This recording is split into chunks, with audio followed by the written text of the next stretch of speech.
Wow. Hello. There it Are goes. we live? It took We forever are. I to, think we are. yeah, it took quite a long time to just kick in. Mhm. So, hello to you, whoever you are, and Hello. wherever you are hmm in the For future. those of you in the future, Yes, you'll see us here. So, we're do you have back. flying cars yet? Back to the future. It happened. Did it happen? Let's hope. Yeah.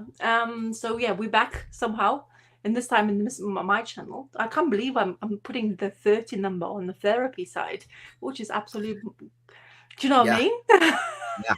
Well, I That's mean, why. how many years ago how many years did it start now with Well, I Doctor, don't. the good I doctor? honestly, I don't know. Was that To be, 2020? probably COVID would have been quite but I don't know. Did we do any kind of It COVID can't be time? four. Yeah, it's got to be at least 3 years. I have a hard time thinking it's 4 years, but I'm thinking Yeah. probably 3 years is my guess. We'd have to go Hmm. back into the archives and look. Yeah, I didn't check honestly, but I like that's when I started kicking off this therapy inconsistency. It's actually quite helpful to understand how far because I hmm like the numbers, like further down the line. It's easier also to, like not to make up some weird title. Yeah, And yeah, I like this title. I always found this extremely therapeutical. So yeah, yeah, so it's actually quite cool to do that. yeah. Oh, have you managed to watch anything entertaining? Uh no, not this week. What did we watch? We watched a couple of documentaries. Mm, Um but I'm blanking on the titles of them right now. Oh, we've started watching actually one thing that we did start watching mm-hmm, where I keep my eyes out every time I go out and there's like DVDs, like TV shows and things like that.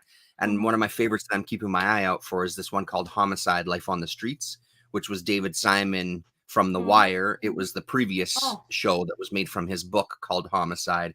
He oh. eventually got onto the show as a writer and stuff. So it's a phenomenal show. It's been a lifetime since I've seen it, but one I've always wanted to get on DVD. I know Mm-hmm, online you can find it and all these kind of things, but I like for this one I'm like in hunting for it because then I find it really cheap. mm-hmm, So I have season 1, 2, and then season 5, I think, or something. So we finally started and sat down and watched the first 6 episodes in season 1, mm-hmm, and that's it's really good. The good thing about that show, or for me mm-hmm, personally, the best thing about that show is the conversations that happen in the box when they're interrogating their perps.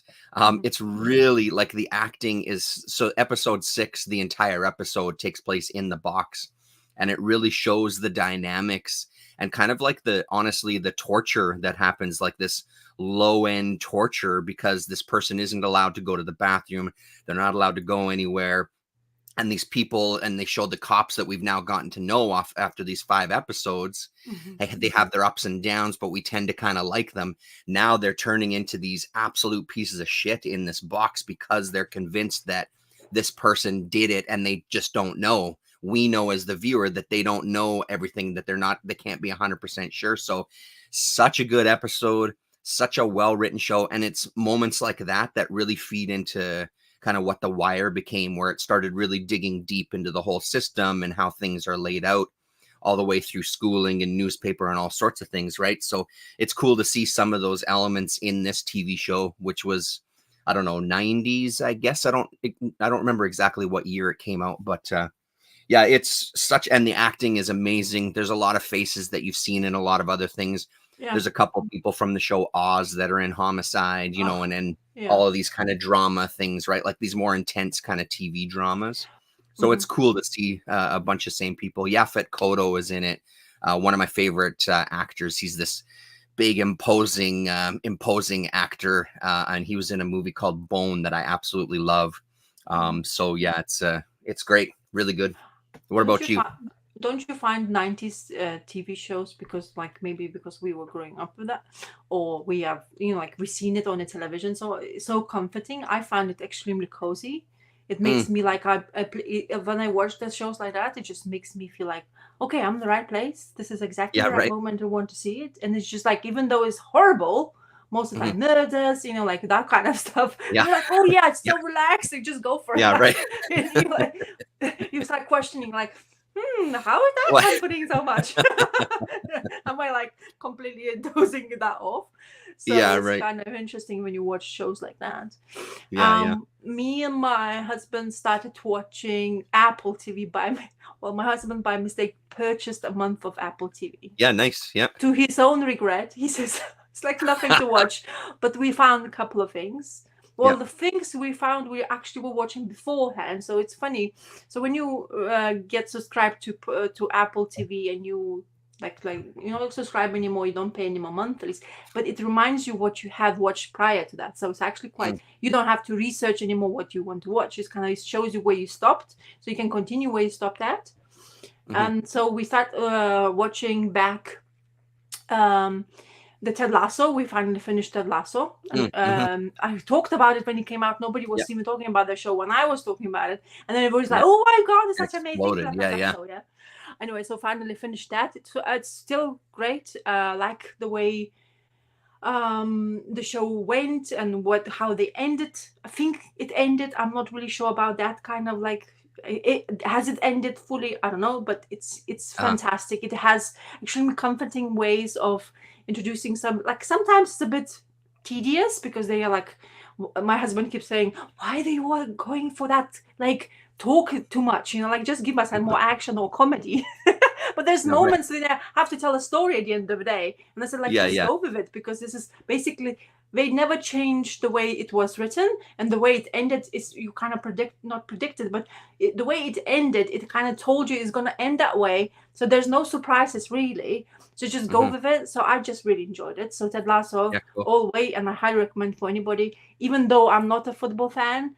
I really enjoyed it. It's the way dynamics of the actors, they picked many comedic actors from Britain, but also the actors who were classically trained, like Hannah Waddington, if I pronounce her name correctly. She's a theater, she's music, like her voice is absolutely outstanding, almost to opera levels.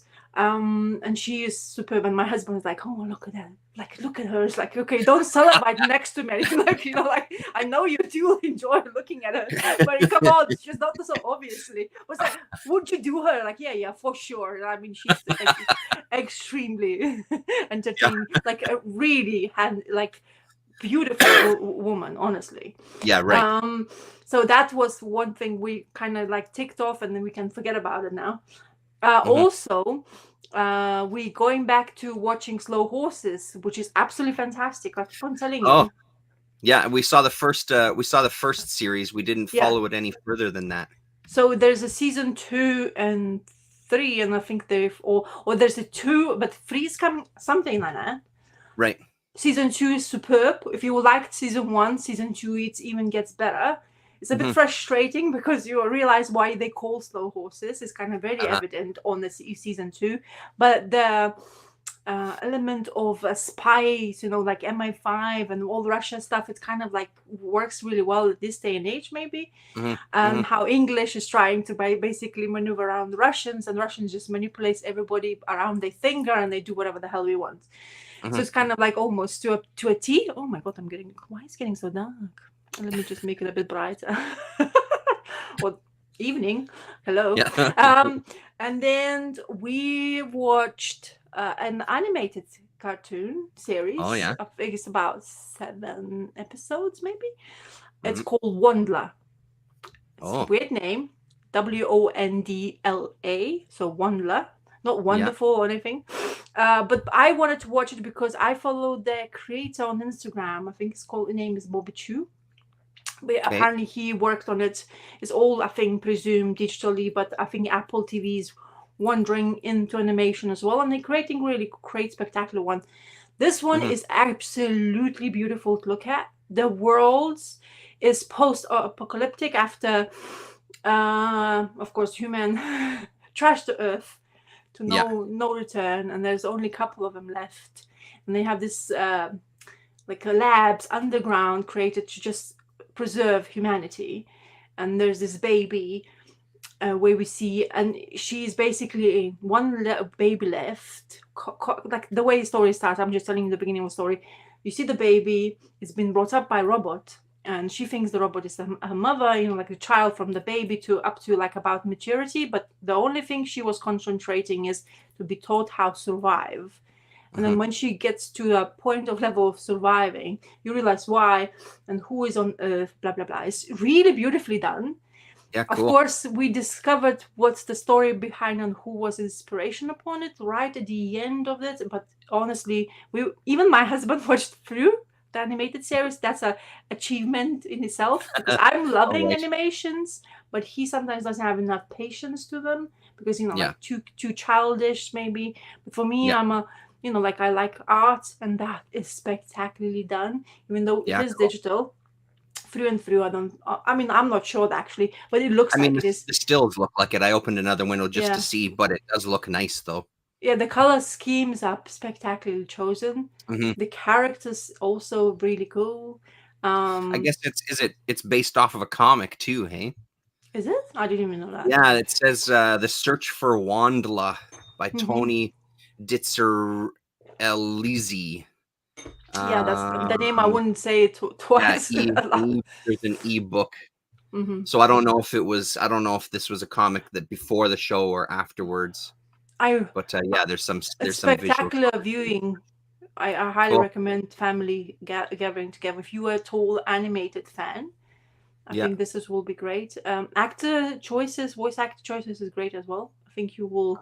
There's some really great ones. The ones who are usually in fantasy, they've been used as well. Yeah. The voices of the actors. So it's really cool. I was very surprised. I honestly thought, you never know. Like they kind of look like Pixar-ish, but then they have to have their own identity. But it seems to be it's well told, in my opinion. I really enjoyed it. It had a very good feeling right at the end of it. So I just had good feeling, and you're supposed to have more, or you feel like you're supposed to. The way they ended, of course, with the open ending. Yeah. But I felt it was great. But maybe some people will realize it quicker, the way who was inspiring them. Maybe they will say, "Oh, it's just retelling of the story." But I don't know. It's up to you. You have to go watch it and decide and tell me if you want. So yeah, did we talk about it already? Did you see the trailer for the new Batman animated series coming? No, I'm the one who told you to go watch. Okay, yeah. I couldn't remember which way it came from. Yeah. It looks amazing, like Bruce Timm and it looks really cool. We watched the trailer. The Cape 2 weeks ago now, I guess, or something. Are we calling it Cape Crusader now? Is it that's what? I'm not sure. I don't know actually. I thought it was. I think it is. Let's see. We're definitely not calling it Batman. No, it looks really good though. Comes out next month, right? Oh, is it? I didn't know that. I think so, yeah. I'm not really into trailers, so I haven't, because a lot of trailers spoil. You haven't seen the trailer? No, I've seen this trailer particularly, but I'm saying I'm not into trailers in general. So this came upon because YouTube decided that I'm into Batman, I guess. And I somehow found those. But I am a fan of animated series truly, so. I can't find the new Batman Adventures, maybe. No, I don't think they're gonna. I'll have a look. This is from anyway. Yeah, I don't think so. But either. it's a something anyway. Apparently, it's gonna be through Prime in here. So I'm not sure if it's true or not. Or I think it is here too. Yeah. So I'll just pirate that shit. Yeah. Especially as the big one.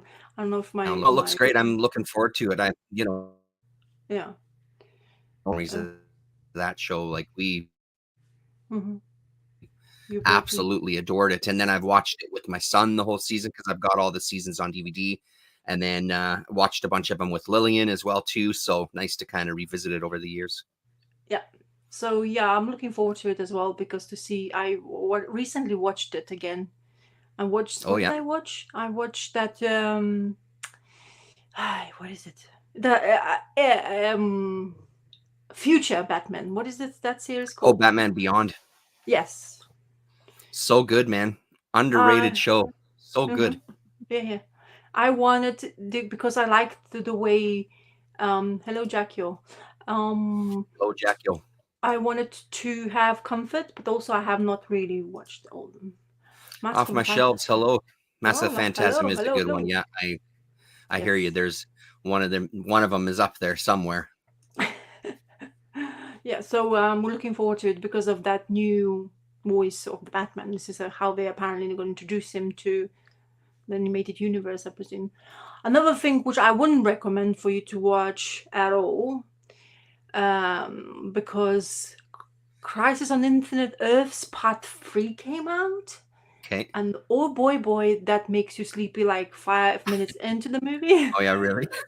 No, it's they dragged it out like to a point of no return, to be honest. And I think Right. people I don't know if it's other people have the same feeling for it, but I think they are overdoing it big time. Like three things, and each of them are like 2 hours and something. I mean, come on, people, what do you expect people to do?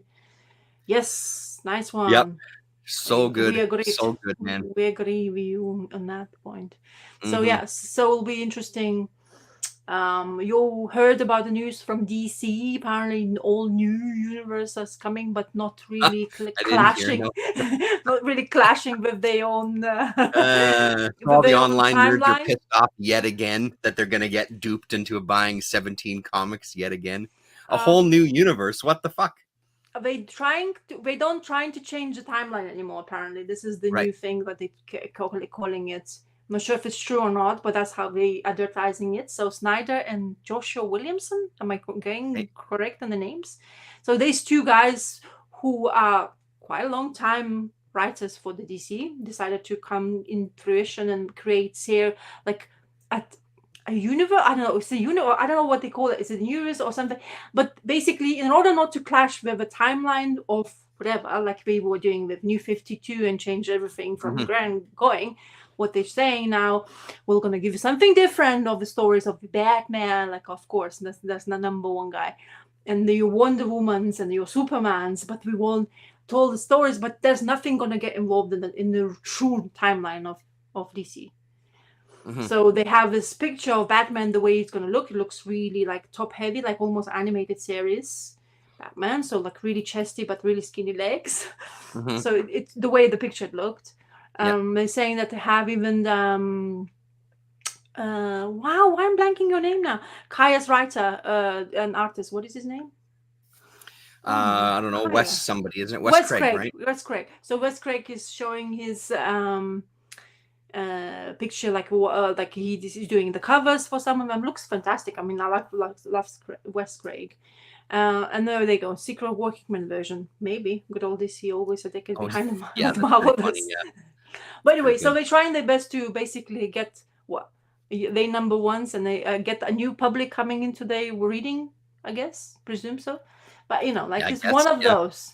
I guess they bullshit that that's the reason. Yeah, it's about fucking dollars and cents. It's what it's about. I think all these angry nerds online that'll end up buying the number ones. You know, like it'll happen. There's lots of things people are still enjoying whatever is written now, apparently, but I'm not sure because I don't follow. They were saying that Wonder Woman was great, but then somebody trashed it again. But you know, like those kind of stories you can hear. I'm not a reader of DC, so I can tell you it's just like what I hear when I watch YouTube videos, most of the time lives. But lots of people still talking kind of good things about DC. So I was curious. I'm always been, you know, like I always want to know about DC. I always tried. Like my get going on comic books was when New 52 kick-started, and I think a year later I kind of joined reading comic books. So it's kind of in that realm. I kind of started reading my books, you know, especially in single format. New 52 had some fun stuff though. Like there was some good books like that. Wonder Woman book was great. The Batwoman book was great. Even the Batman titles were pretty fun. You know, like there was some good stuff. Jackie, was going to be a bunch. How many will be Batman related? Yeah, probably like 7 of them. Yeah. But apparently this Batman they're creating is the new series with Batman and Robin, I think. They're saying that Batman is going to be completely different to what you expected him to be. Like he's not going to be all over a rich guy. Or, I mean, this is what I hear, but nobody knows. And apparently this rumored thing happening already, people knew like half a year in advance. So it's not really new for some people. So, you know, like if you follow it closely to the news, I guess you will be well aware what DC comic books is up to. But yeah, it's kind of interesting. Yeah, and that's what I kind of like dwelled into or heard it anyway. Yes. Yeah, Swamp Thing, Animal Man, and Resurrection Man were on the top. Yeah, interesting.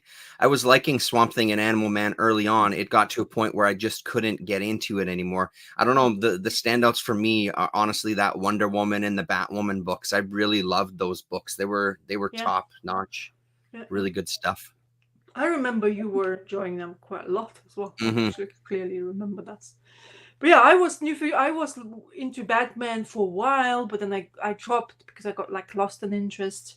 And then Hmm. of course, Batwoman was something I wanted, but Batgirl was something I was trying to get into also. Then wasn't it Frank Castle something or not? The magical what is it called? They had that book all together. Dark something. Yeah, Justice League Dark or something, Yeah, wasn't just it? that. So Yeah. I was reading that. I was thoroughly Hmm. enjoying that for quite Hmm. some time. And of course, there was Green Lanterns, which I thoroughly enjoyed it in that Yeah. time because I'm a Green Lantern fan quite a lot since Darwin Cook's introduction to even more Yeah. afterwards. Right. Because Green Lanterns was something. Yeah, yeah, problem. Elseworld Tales, man. Those are classic. Yeah. Having read several different books, I understand the book we want to read. Yeah. Right. Yeah. Yeah. It happens. Yeah. That's how they get you. I just want to show you, but I haven't read it. But I got his. Oh, hey, look at that. That was from the library. Yeah. So Yeah, I nice. don't know if you haven't read it, have you? I haven't read it yet either. No, so So maybe I'll we can put it make a point and read in the pile. together then, Yeah, sure. because that's why I kind of It's wanted to around here go to. somewhere. I Yeah, find no, that's a good idea. when I'll you put it at the top of the reading pile and get on it. because Oh, here it is. I wanted to actually tell you throughout the week, but I kind of like kept forgetting. Yeah, so it's Yeah. the same. So yeah, but the minute you showed it and then you said Paul Pope, and I was like, okay, I'll have a look in my library, and they had it, so I could hold on to that. And of course, Terrence has have treated me. If you guys check my, oh yes, I absolutely agree with both of your comments. Yeah. Pope, he is. That's such a sad story. Anyway, you have so. Can I open this? Oh, sure you can. Yeah, you can. Yeah. I would expect you it's to. in the Yeah. box. You getting me this? Like should It I? was in the box. It's in the box case it- because that's how it came to me. It was part of that collection I was helping Yeah. the neighbor sell, and there was a few things left that I was just trying to sell. It's not that I disliked it. I just don't have any more room for another toy, honestly. Yeah. So I figured I'd pass it on to you to Ooh. yeah, but you should 100% open it. Absolutely. Dude, but it's still stuck. His things are like, look at that. That thing is intact. Oh, nice. Yeah, cool. So look at this musculature. I was saying on the video, I was like, Yeah. oh my goodness, that guy is He's ripped. He Yeah. went. Did he pump something? Do you think? I think he had something done to him. Yeah, right. I mean, that much muscle, like definition. Look at those Yeah, six totally. packies. It's like I've never seen it. Well, it's like kind of like 4.5 packies. Yeah. By the way, it's okay. I don't want to. Do I touch you? Oh yeah, you come out really nicely. Okay, so start. Yeah. There you go. He's free, and I don't awesome. need. Oh, look at that! So nicely moving, but those muscles are ripped. I mean, Yeah. Kingpin, no more. I'm gonna Yeah, right. fucking rip you apart. Ooh, look, I can do a split. Your ass. Yeah. Okay. This Hilarious. is honestly, this is kind of like I've never owned Daredevil with that. I've never seen Daredevil in this, No. especially color scheme, because this is like you never see. The only thing is there's no D on sign on this 6-pack. I guess 6-pack Right. was more important than D. Right. But it's Yeah, very that's funny. I intriguing. didn't even notice that when I was looking at it. You're right. Yes. Yeah, no D. Yeah. You see, Yeah. that 6-pack is Yeah, that dominant. is a weird design then, because that's classic Daredevil. Well, I guess, did he have it at that yellow stage? Probably. Yes, he did. He did have it. Yeah. Yeah, if his first appearance, he still has it. The only thing you know is that because of those little hornies and of course the eyes, but it's just of course screams Daredevil fully. But then thank you.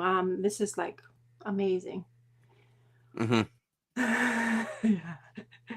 Yeah.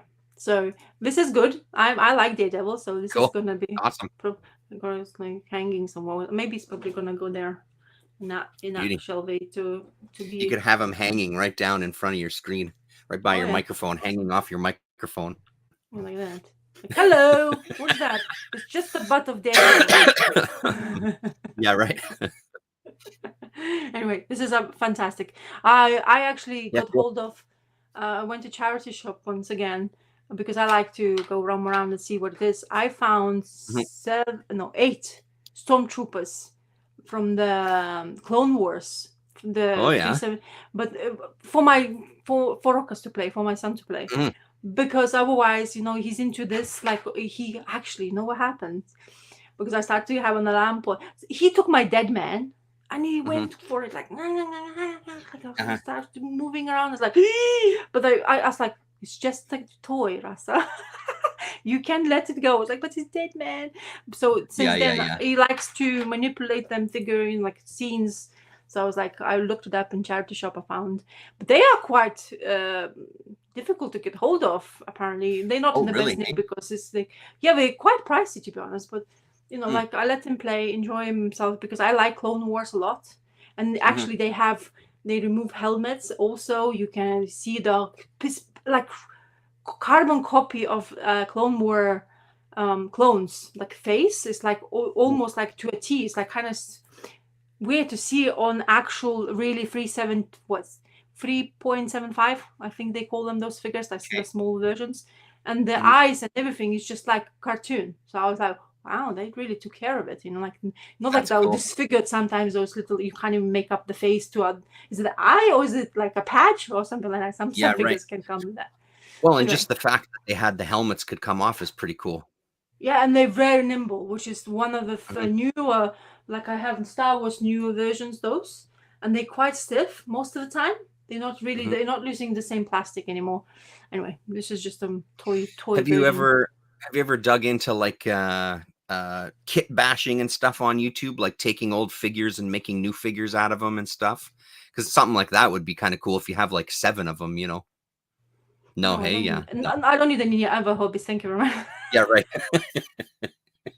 I You mean, don't need I just recently, I actually, another charity shop win. Okay, just this is, I have to share this. I bought a Yep. vinyl player, like Oh, good Nick vinyl player, yeah. for £5. Really? Oh, For wow. £5. Wow. And it works. Uh-huh. And it works. I Well, actually had to Jesus, that's work. good. I had to, Had yeah. to be normal part of the training. Yeah. I had to work my magic. I am a bit of an electrician. Oh, really? Yeah, I do like my electricals. Yeah. Not. I don't like to be electrocuted, which I had several times. Zip myself really good. Yeah. But I found a vinyl player which had, it's, what do you call them? Server. They call a server vinyl player. So you can connect into, I think, the speakers which have amps built into them. So they have Oh, like uh-huh. plug special So you don't plugs. need a preamp or whatever. Yeah. Yeah. But I have amp. My husband Yep. had. But basically, I was looking for one for my husband so he can work. At work, he listens to vinyls. Anyway, so I basically hooked it up to our mains by doing some electrician things, Cool. and YouTube University does help really much, a lot, sometimes, because the older version or special servo vinyl players use DC, not AC power, which is another electricity. Bear with me. So the Mhm. vinyl turns backwards, so the needle goes away, not inside, it goes away. So I was Right. like, oh shit, I screwed up. I spent £5 and I was going to put them in the bin. But Yeah. no, I had enough patience to say, no, YouTube University has always an answer. I went, Oh, they I do. found an answer. And I Uh-huh. did it. And now my husband is smiling because That's he awesome. wanted to, yeah, because he works for music industry. He works for a music distribution company, but he's doing graphic designs. But the part of Mhm. it is like we have vinyls like lying everywhere for him to listen to or get into Yep. in like stuff. That's great. That's a So fantastic idea. yeah, and I was listening to a lot of vinyl because of that, because I had to test. Yeah. I like vinyl listening, but it's been a while since, sometimes you just forget, you listen all like, digital stuff. And Yeah. then because I bought this vinyl player, I was playing so many vinyls, and my husband has a load. Like, Yeah. I mean, we kind of started together, but he went completely took over that. and he has a assortment of stuff I never I never like would listen to, but that's the beauty about vinyl. You just put it on What and kind just of you. what kind of genres is he into? Is it all like metal based stuff, or is it all sorts of music? All all runs the whole gamut. all all That's gamut. awesome. That's so great. He goes from hard rock to indie to pop to classical to old Oh school. wow, I mean, whatever you want. You kind of that's like, very cool. yeah. So you So have a he, really broad oh, range of a record collection. there, That's there is amazing. I love similar. He has like he's really. I think he like he's broad. He has horizon much broader than I do. Let's say this way. that. But however, he has this niche which is indie rock. I think is like what he's really into a lot. Of course, Mhm. not house, also house music and all that, like all that stuff goes into that, and then, like lots of stuff. So but there's this I found this one vinyl and I could not stop listening to, because it's I found it very, so one musician vinyl is great, especially if I enjoy it a lot, so I can play vinyl through vinyl, like I can listen throughout. But I Mhm. found this vinyl which is compilation vinyl, and it had new to old, because I'm two dude or girl and boy decided like, oh, we want to just put musicians we like and you to listen to. I don't remember Mhm. the name of it, which is driving me nuts because that's what we do in Yeah. life. But Yeah. honestly, it's absolutely fantastic. And I was like, it gets you to like calm, and then it makes you move, and then again Mhm. it's like takes you to like really calm place, and you're like, oh, this is so soothing. And you like, and Yeah. vinyl is just gets that mode, like that spit, that turn. And if you have Yeah. a good quality, of course you want to hear all the crackles and all that stuff. Yeah. Of course. But Yeah. it's just that movement. I think if you even look at it, like just staring while it's playing, is actually really soothing. Mhm. So Mhm. I listened a lot of vinyl. That's So great. I mean, I'm enjoying vinyl all the time, but sometimes I do forget what we have. Sometimes Yeah. there's a shelf, like 4 shelves. Those IKEA, the IKEA's behind you. So Yep. if it's I've got ones like that yeah, upstairs that if have you my put record. them Yeah. like horizontal, Mhm. we have like 4 of them filled with Oh vinyl. wow. Yeah, and 4 that's of like this size. yes, that's Wow. exactly those cubes. Wow. Yeah, and Yeah. he's keep on bringing some more. It's like shit, no man. Ah, But we like some of it's not even open. yeah. It's like, okay, so somebody needs to open them. So Yeah. I Yeah. kind of Yeah. like I opened one really carefully. It's like, why do I do this? I don't feel uncomfortable. I shouldn't do Yeah. this. Like, I know it's like, okay, we can do this. Like, you just listen. And I Yeah. opened one. I was like, oh, that's absolute crap. Thank God I Yeah. Yeah. opened it. For me, at least, I wasn't Yeah. into Yeah. that. But anyway, yeah, I should show you sometime. Yeah. But it's difficult when I'm upstairs here and not downstairs. No, totally. I just got Yeah. a record today, actually. Oh, A cool. double LP of it's a Canadian band called Uh-huh. Voivod. The kind Uh-huh. of like infamous Uh-huh. metal slash I don't know prog rock slash. They're Okay. they're very kind of odd. So this is a newer album from 2020. Well, it says 2024. I don't know if this. Well, I guess it came out in 2024, but so they're kind of back and touring and things. And I've been listening to some Voivod lately. So it was cool to. So I figured I'd pick it up. It's like some limited edition color horseshit kind of thing, right? Which I don't really care about, but it was the copy that was there, so I got it. But looking Yeah. forward to listening to that on the old turntable. He has some of them, like we're not even in production anymore, like a vinyl, like it's like limited edition. And it's Yeah, like I looked it up. I was like, geez, you shouldn't even like. You should take care of this. This is like probably yeah. can make you money. Yeah, Um, like any of those collecting markets, like there's some crazy prices on some older records or even newer ones, like you're saying, limited editions ones. It's well, insane. he's a very big fan of obscure, so not Hmm. your atypical, like radio Hmm. things. Like definitely not. And those obscure, I'm talking that I'm putting it widely, okay? But Yeah, those yeah. ones which are they have limited. He always like, I don't know, maybe the work is what he gets, but they have those limited edition ones where like special edition single, like we have, the Beyonce. Well, no. Do you know Beyonce's sister? She's the singer as well. We have her Hmm. obscure single, which is like yellow, complete yellow, Ah, and you can't see the name on it. Solange, that's her name. yeah, that's right. Solange. Yeah, yeah, yeah, yeah. And I put it on. I was like, I heard that name somewhere, because you see the socials and all. Solange, who's the Solange? And then I put it on. It's like, oh shit, it's Beyonce's sister. So somehow Yeah, he yeah, has that in his collection. Like, yeah. how do you get that Amazing. from? That's amazing. So, but she's a really good musician. It's kind of Yeah. interesting. So that kind of like her sister maybe is mainstream, but she is like proper quality as well. But she's not into it like that kind of like Yeah, her right. sister does. So it's much more intriguing to listen to. So anyways, lots of it. I don't Cool. remember half of the names, but I can show you. I'll take pictures. I'll show you some of them. Yeah, for sure. Like, Yeah. so variety what he's actually listening into. Anyway, Sweet. now we can talk comics if you want. Sounds good. Yeah. Do you want to kick off? Kick it off. Sure. Go. Shall we do What do I this? got here? Oh, no, that way. Like that way. Oh, maybe let's start with this one. Do you want me to be in the picture, or you want to be alone? No, I whatever you want. I don't mind either way. I'm looking. I'm watching. I read the final 2 issues of book 1 of Sanctuary, issues 8 and 9, and it took me maybe 2 pages to get back into it, and again just realize how good the book is. And then there's also some, like with a lot of manga, you'll get some let's just say variety of kind of quality, but most of this stuff is just really top notch. Like I love the way they draw he draws these old guys' faces. Kyoichi Ikigama is the artist, and Sho Fumimura is the writer on this one. There's one panel here. I love this page so much, rather. And even like the white medium to like have the smoke coming out of his nose. It's so great, dude. And that little bit looking up, so you're seeing this full fat chin and everything, like, because these guys aren't really like the heroes in the books, right? They're kind of the old guard that these 2 new guys are trying to replace, both in politics and in crime, and in the Yakuza and stuff, like as they're getting kind of bigger.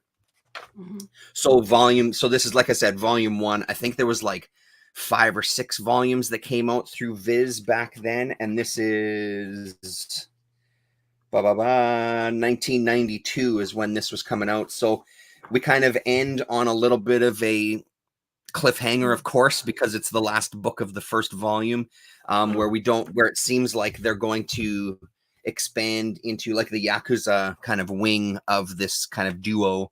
They're going to look to expand into China, and it looks like there might be some people turning on each other and, the usual kind of drama, right? So it's such a good book. It's so entertaining. I like some of the things they have to say politically in here, I think are pretty interesting. It's also a neat kind of time capsule, obviously, of like a region, because I'm sure there's a lot of stuff that they're talking about here that's going right over my head, because I don't know if you noticed, I'm not Japanese. So I'm sure there's some things that they're talking about that were going on that would mean a lot more to Japanese readers than it does to me. But overall, it's a really strong book. Like, it was one of those, again, from Viz that I just had taken a chance on, and it really kind of stuck with me. I don't have anything from volume 2, so that'll be, now I've got to wait to eventually get some stuff from volume 2. But if you see it out there in the bins, totally worth checking out. Paulo Costa, hello. And I think that Man-Ben show, there's an episode with Ryoichi Ikigama, which is well worth looking at, well worth watching. Very entertaining episode. I like how handsome those fellas are in your Sanctuary book, eh? So neat and all prepped and ready, like really 90s, those heavy suits with this like big collar, like the shoulder pads and all that stuff, like look like clean. Well, and when you watch the Man-Ben episode, it becomes even more clear why that is. And this artist is really into fashion and really into making people look beautiful and really into posing and all that kind of stuff. Like, the fashion is big though for him. Very good. I like the art for sure. That's so it's reading like it's made for English, so it reads from like we were. It was back then when they were flipping everything, right? They weren't kind of, the go-to wasn't to have it presented as it naturally is. They were flipping everything. So that's the one downside, because it does change body positions and all that kind of stuff, right? So I see. So we had to kind of like shift some things because it wouldn't Yeah, work. and sometimes I don't know, and that's the thing. I don't know how much they go. I don't know if they just completely flip it and then you read it that way, Mirror. or if they take the time to flip the page and the images itself. Because I know that there's a lot of, especially at that time, there was a lot of Japanese manga artists that didn't want to work for overseas because they didn't want their stuff flipped, because it was very important that this person Mm, was right-handed versus left-handed. Like all of these things were like incredibly important to the storytelling, so they didn't want to work with North American audience or publishers rather, or yeah. distributors, I guess, because they Mm, didn't want their shit flipped, right? So yeah. mhm. Okay, I'm gonna start with library things, which I had it before, but I didn't manage to read. But I'm going for the Oh Cinebook. The library yeah, had the cool. Cinebook. So it's called A Black Virgin. Let me see let me Hello. do. Don't worry, I'll flip it. So so Marquise of Agnon. I mean, I'm not French, so I can't say pronounce properly, but it's called Black Virgin, and is by Wellman. Is it how you pronounce? How you say it? His name. Fabian Wellman and Matteo Bonhomme is the artist. Really cool. Extremely beautiful looking. Let me just. It's a bit. Yeah. It's a bit more light. So yeah, so it's beautiful art, stunning, very kind of simplistic to be honest. But the story reads about a traveler who comes into village, but because he is hearing the stories of females being absolutely ripped to shreds, where their intestines are completely ripped from their bodies and kind of they tied into places and left to be gazed upon. And in that time era, like witching and whatever, they don't agree, they all blame witches. But in this time they were blaming a I think it's Romanians who comes into a village to basically have the pagan oh, I don't like this light in my face though. um, where they come because they have a pagan religion, and they wanted to basically be at fault of doing these killings in this small village. So while these strangers traveling in, like all small villages always thinks sus about them. They always think like, oh, what's your deal with it? You look young and experienced. Where does money come from? Why are you so curious about this and that? And then he goes into this royal guy or a guy of stature, I presume, to ask the questions if it's worth me doing this. And he's like approached to say like, you don't have no experience, I don't know where the money's coming from, I don't have a time for this, I don't think you should waste your time for this. Are you trying to solve it? What's your end game? And apparently his end game is he wants to solve this riddle to who the killer is, and this whole book is basically capturing his attention to a solving this crime to a point where he gets himself into some sort of trouble. And how it goes to the end, this actually was quite surprising. It's really easy to read, it flew really quite quickly. I absolutely love it's almost this panels are screaming like animation stills, so you feel like you could actually be having this in animated format. It's like seems to be ready for it. The characters seems to be intriguing. His background wasn't really told quite well. He also went to this, because this Romanians are no. The way I was growing up, always Romanians, even I, when I was growing up, saying my mom used to say that they are not supposed to be who you should be dealing with because they're usually gypsies. They always travels. They never know what they are talking about. Like again, we put a spell on even when that, and like I'm talking about ages of 90s. We were still thinking of that, so not in your 700s like this one is. So it was really fascinating, and of course there's also priest in there involved, but to a point where I was very surprised how the priest dealt with those travelers, as you may call them. That was not something I would have expected to have, because usually priests are like really good at two shoes. This guy was not your atypical priest as you would expect him. Who's the murderer Mhm. was also surprising, but kind of I could guess it straight away afterwards. But like because you've been reading, like if you've been reading comic books, you kind of like sometimes the stories will tell you straight away. You can guess it, Yeah. especially if you kind of have that knack for detective storylines. You kind of learn a few cues and in storytelling where you can actually tell you who it was or who it will be in the future. But I really enjoy it. I couldn't wait to see, and every panel it was gripping. Like I really like the pacing of this book for sure, and format. Can I tell you one thing? Absolutely love this format. The more I read of this format, I'm like, jeez, this is beautiful.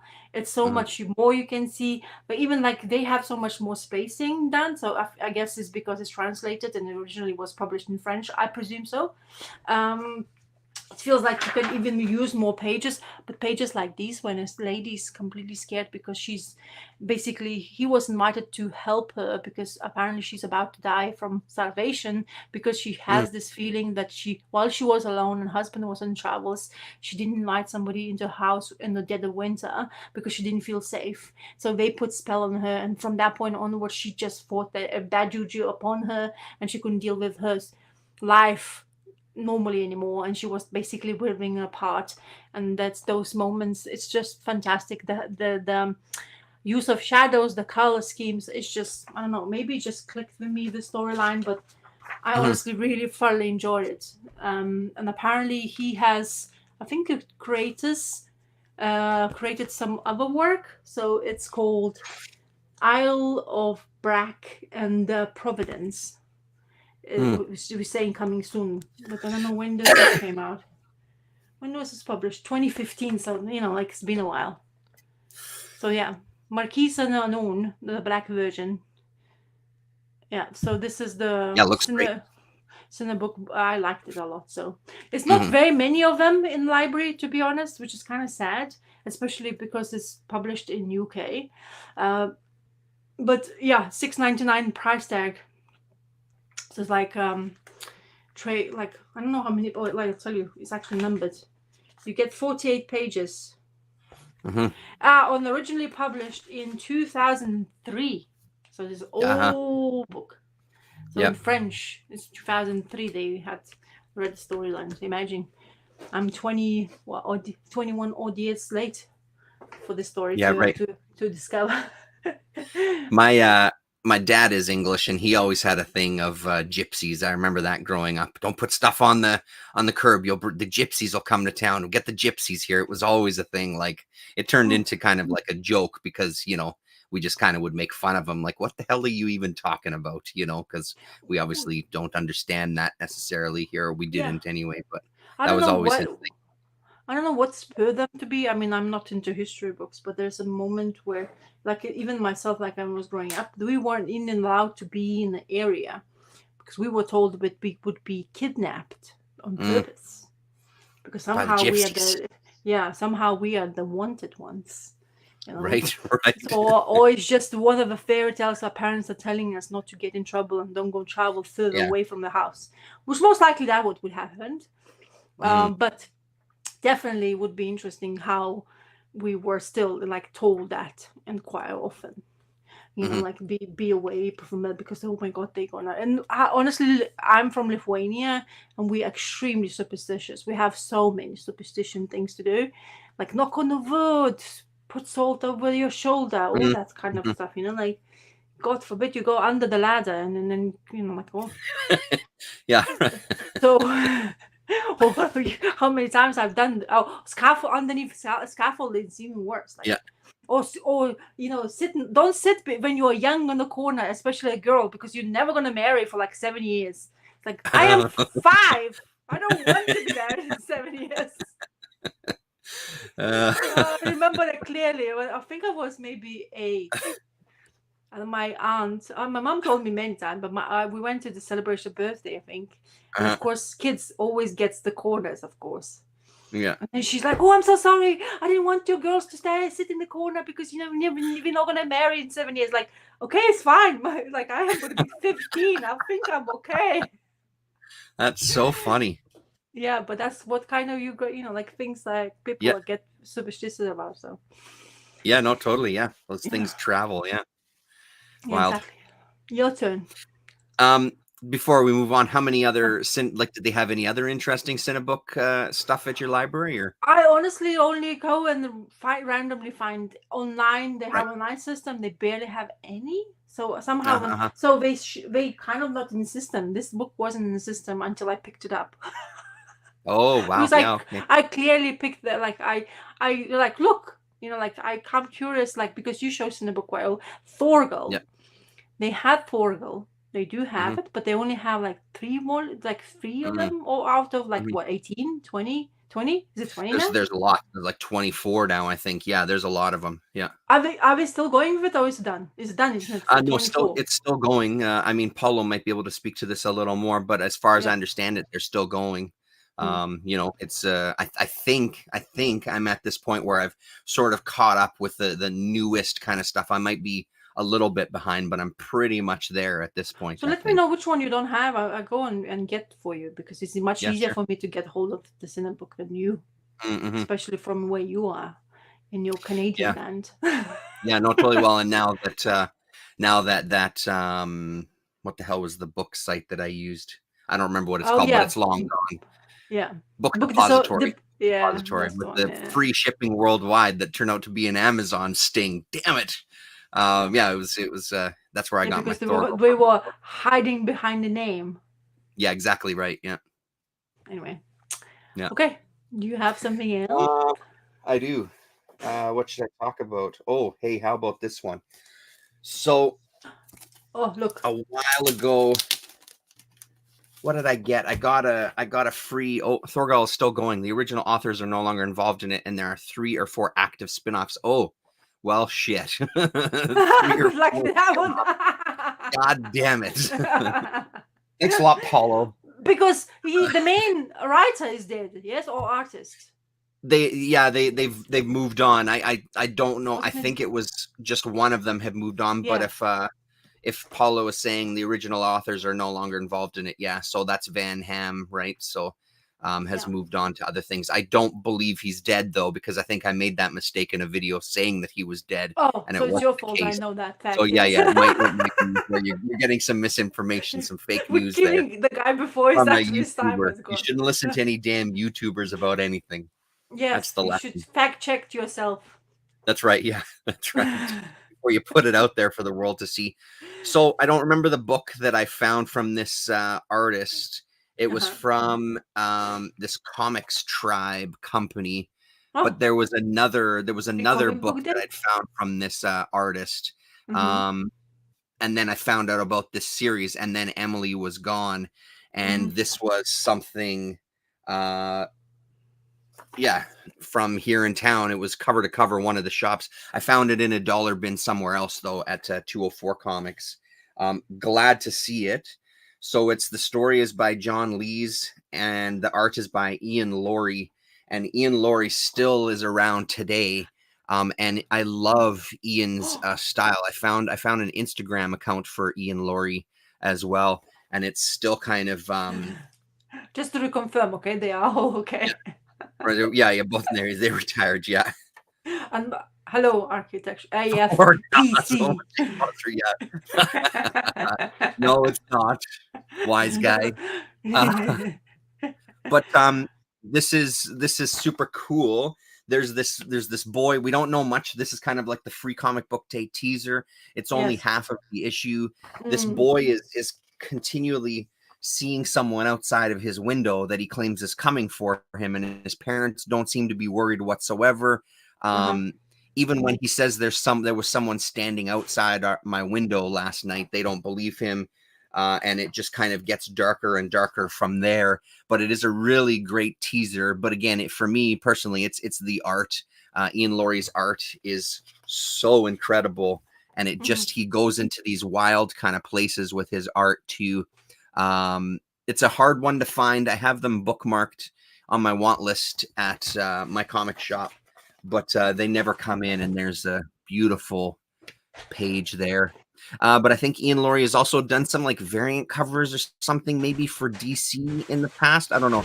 On his Instagram feed, he had a bunch of Batman and Robin pinups and things that he's done. So So that's the end of that story. And then the second half, I flipped through it. I didn't really read it. I mean, just look at that and just if you know anything about me, that's just not going to be something that appeals to me. It doesn't look interesting at all, to be honest. It just doesn't really look like much. So I didn't give it a shot.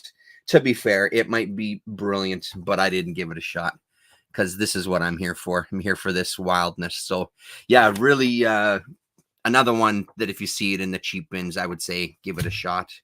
I'm sure it was collected. I don't know much about this comics tribe with an X, but maybe they have a website. I'm assuming stuff like this will be collected at some point, but who knows?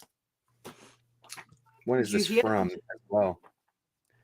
And this is from, this is 2015 is this book. So quite a few years old, 9 years old at this point.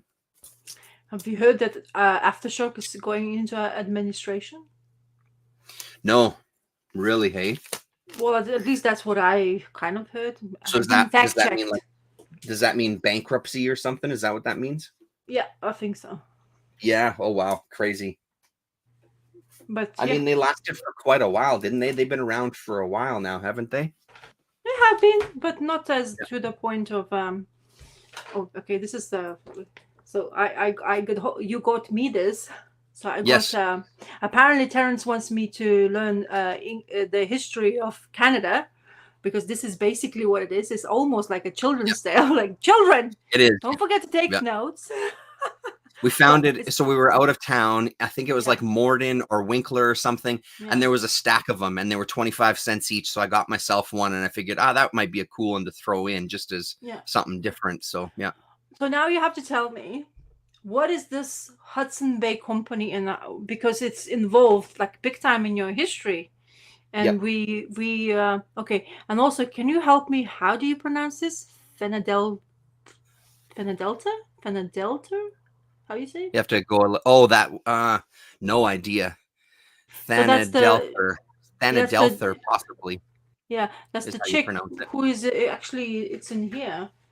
Her picture is in the back of it. Is it? Yeah, I think so. Yeah. Oh, I read that just recently too, but I don't know what I did with it. I thought I had it here beside me. Oh wait, it's right at the end of the story, I think. Wait a second. Or not. Anyway, doesn't matter. So this is Tales from the Bay, circa 1670, yeah?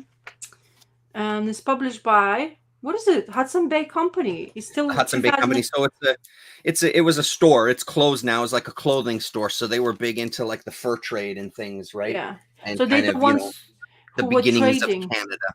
Yeah, that's right. And they were trading with locals, basically. Yeah, and this one, and this is really cool because it tells the story of a girl who decides that their peace needs to be solved, and she has a quest for peace. And this man is telling the story of her, how this young girl, not afraid to basically conversate and understand what they call them, the different types of language. Chipewyan is how, and Cree language. So I guess the Cree language was like beginnings of what? English or French? No, Cree is their own language. So obviously a lot of different groups of indigenous peoples, all with their own language. Cree language is still spoken today. Oh, is it? Okay, sorry. Yeah.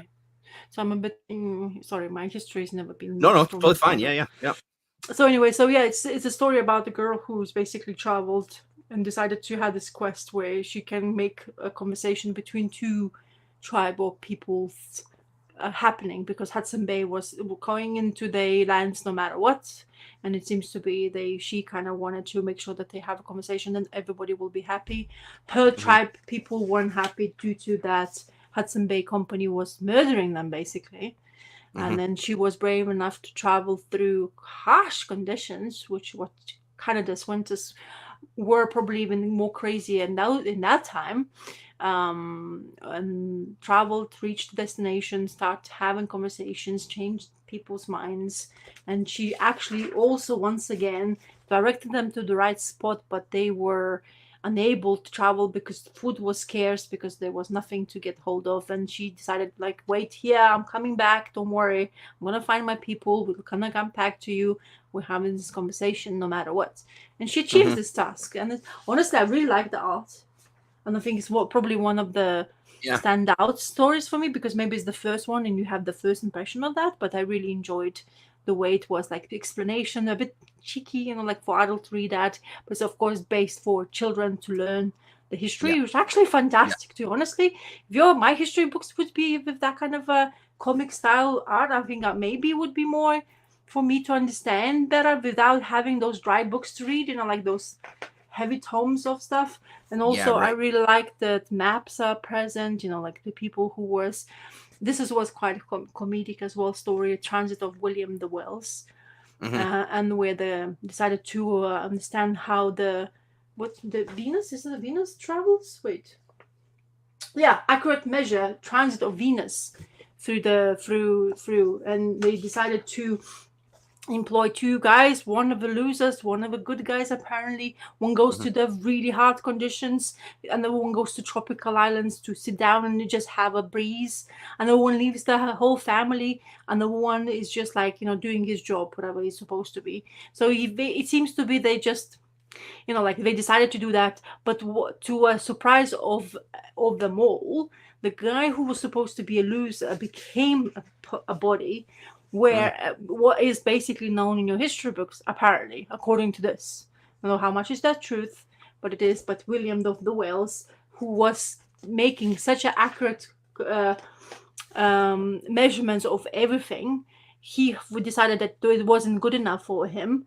But the people of what institution, they decided that he's actually did so much work for them, and they apparently to this day we're using this measurement as an accurate understanding where the placement of the Earth is according Hmm. to the Venus and all that stuff. So it's really fantastic little tale. So, Hmm. and of course they give you extra information, like answers, like did you get that? Yeah. What Right. Yeah. tool we were using. So it's Yeah. like a study thing. So, and another one was story also about the guy who is who was in charge of Hudson Bay company, but then he was on his deathbed, because not everybody's going to have a good ending to what. Hmm. And apparently he almost had that Scrooge type of the dream before, but he actually died before this, like reminiscing, because one of his um, co-workers who died due to Yeah. some conditions he was placed in. He came to him in the bed while he's telling his, like, wasn't as a good as you were thinking, but I was just a hard working man and I was listening to all the rules and all that stuff. So really beautiful art as well. So Yeah. they took Really nice. really, That was a standout. I love the art in that one. yeah, and the panels, using of the paneling is like the pages. It's like really imaginative way of Hmm. telling the storyline, and yeah, really cool. So thanks to Terence, I'm a bit Yeah. more Yeah. knowledgeable about Yeah. Hudson Bay Company comics. So the funny thing, or the interesting thing about Hudson Bay Company is now it's closed. So we Uh-huh. have downtown, we have the Hudson Bay store. It was like a Mhm. multi-tiered store that's been there forever, like since before I was a child, kind of thing, before I was Oh wow. born, rather. And it's now out of business. Our downtown is really deteriorated. It's now been, I think it was given to the Métis Federation. So the Métis are a group of indigenous people Oh that are wow. kind of considered. One parent was indigenous, and the other parent was generally French Canadian, not always, but one was white, basically. Yeah. And then the Métis, Manitoba is the home of the Métis Nation. This is kind of where, like, Louis Riel, all of that kind of history surrounds the Métis. So they now have a spot, and I'm not really sure what the plan is to do with that old building, but it's interesting, this kind of full circle coming back, and this building being, I'm pretty sure it was given to them. I don't think there was any monetary deal struck, but I could be wrong about that, to kind of utilize. I think they were talking about, there was plans to use this like a drop-in center, plans of maybe some rehabilitation centers there, because we have a lot of poverty and things downtown. We have a lot of indigenous peoples with a lot of kind of addictions, right? Alcoholism, etc. So I think that's what they're going to use that building for. Nothing has been done to it yet, but it looks like it hasn't been torn down yet. So there's something going on inside, but it's not open to us yet to see. Oh wow. Yep.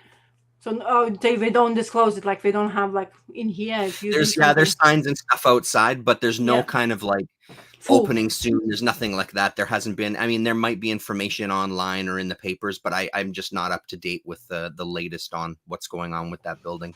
Intriguing. Okay. Mhm. Ooh, cool. Cool. Yeah, it was a cool thing to find in that little. It was like a used place, right? And they had some books and just a stack. There was probably about 12 or 14 of them just sitting there. So figured give it a I shot. Yeah, honestly finally enjoyed it. I mean, yeah, it cured like it, as I say, it's something like you. I learn something new all the time. You know, you never. mhm, I mean, I might have sort of recollection or something because I've been reading quite a few things now, like because of knowing you. So kind of information comes in and comes out, but not like this kind of format. Was actually quite interesting that they even yeah, had one like that, and yeah, they yeah, actually decided yeah. And then to it was tell given the away whole for story. free, you know.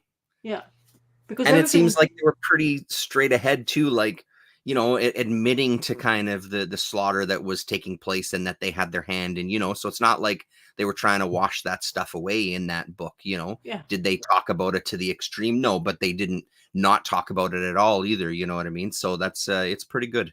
It's good that they didn't paint the picture which wasn't there, in first Yeah. place. So it's always good that they some sort of acknowledgement is there. But it's like Hmm. you say, it's kind of interesting how the circle just comes back to where it's supposed Hmm. to be.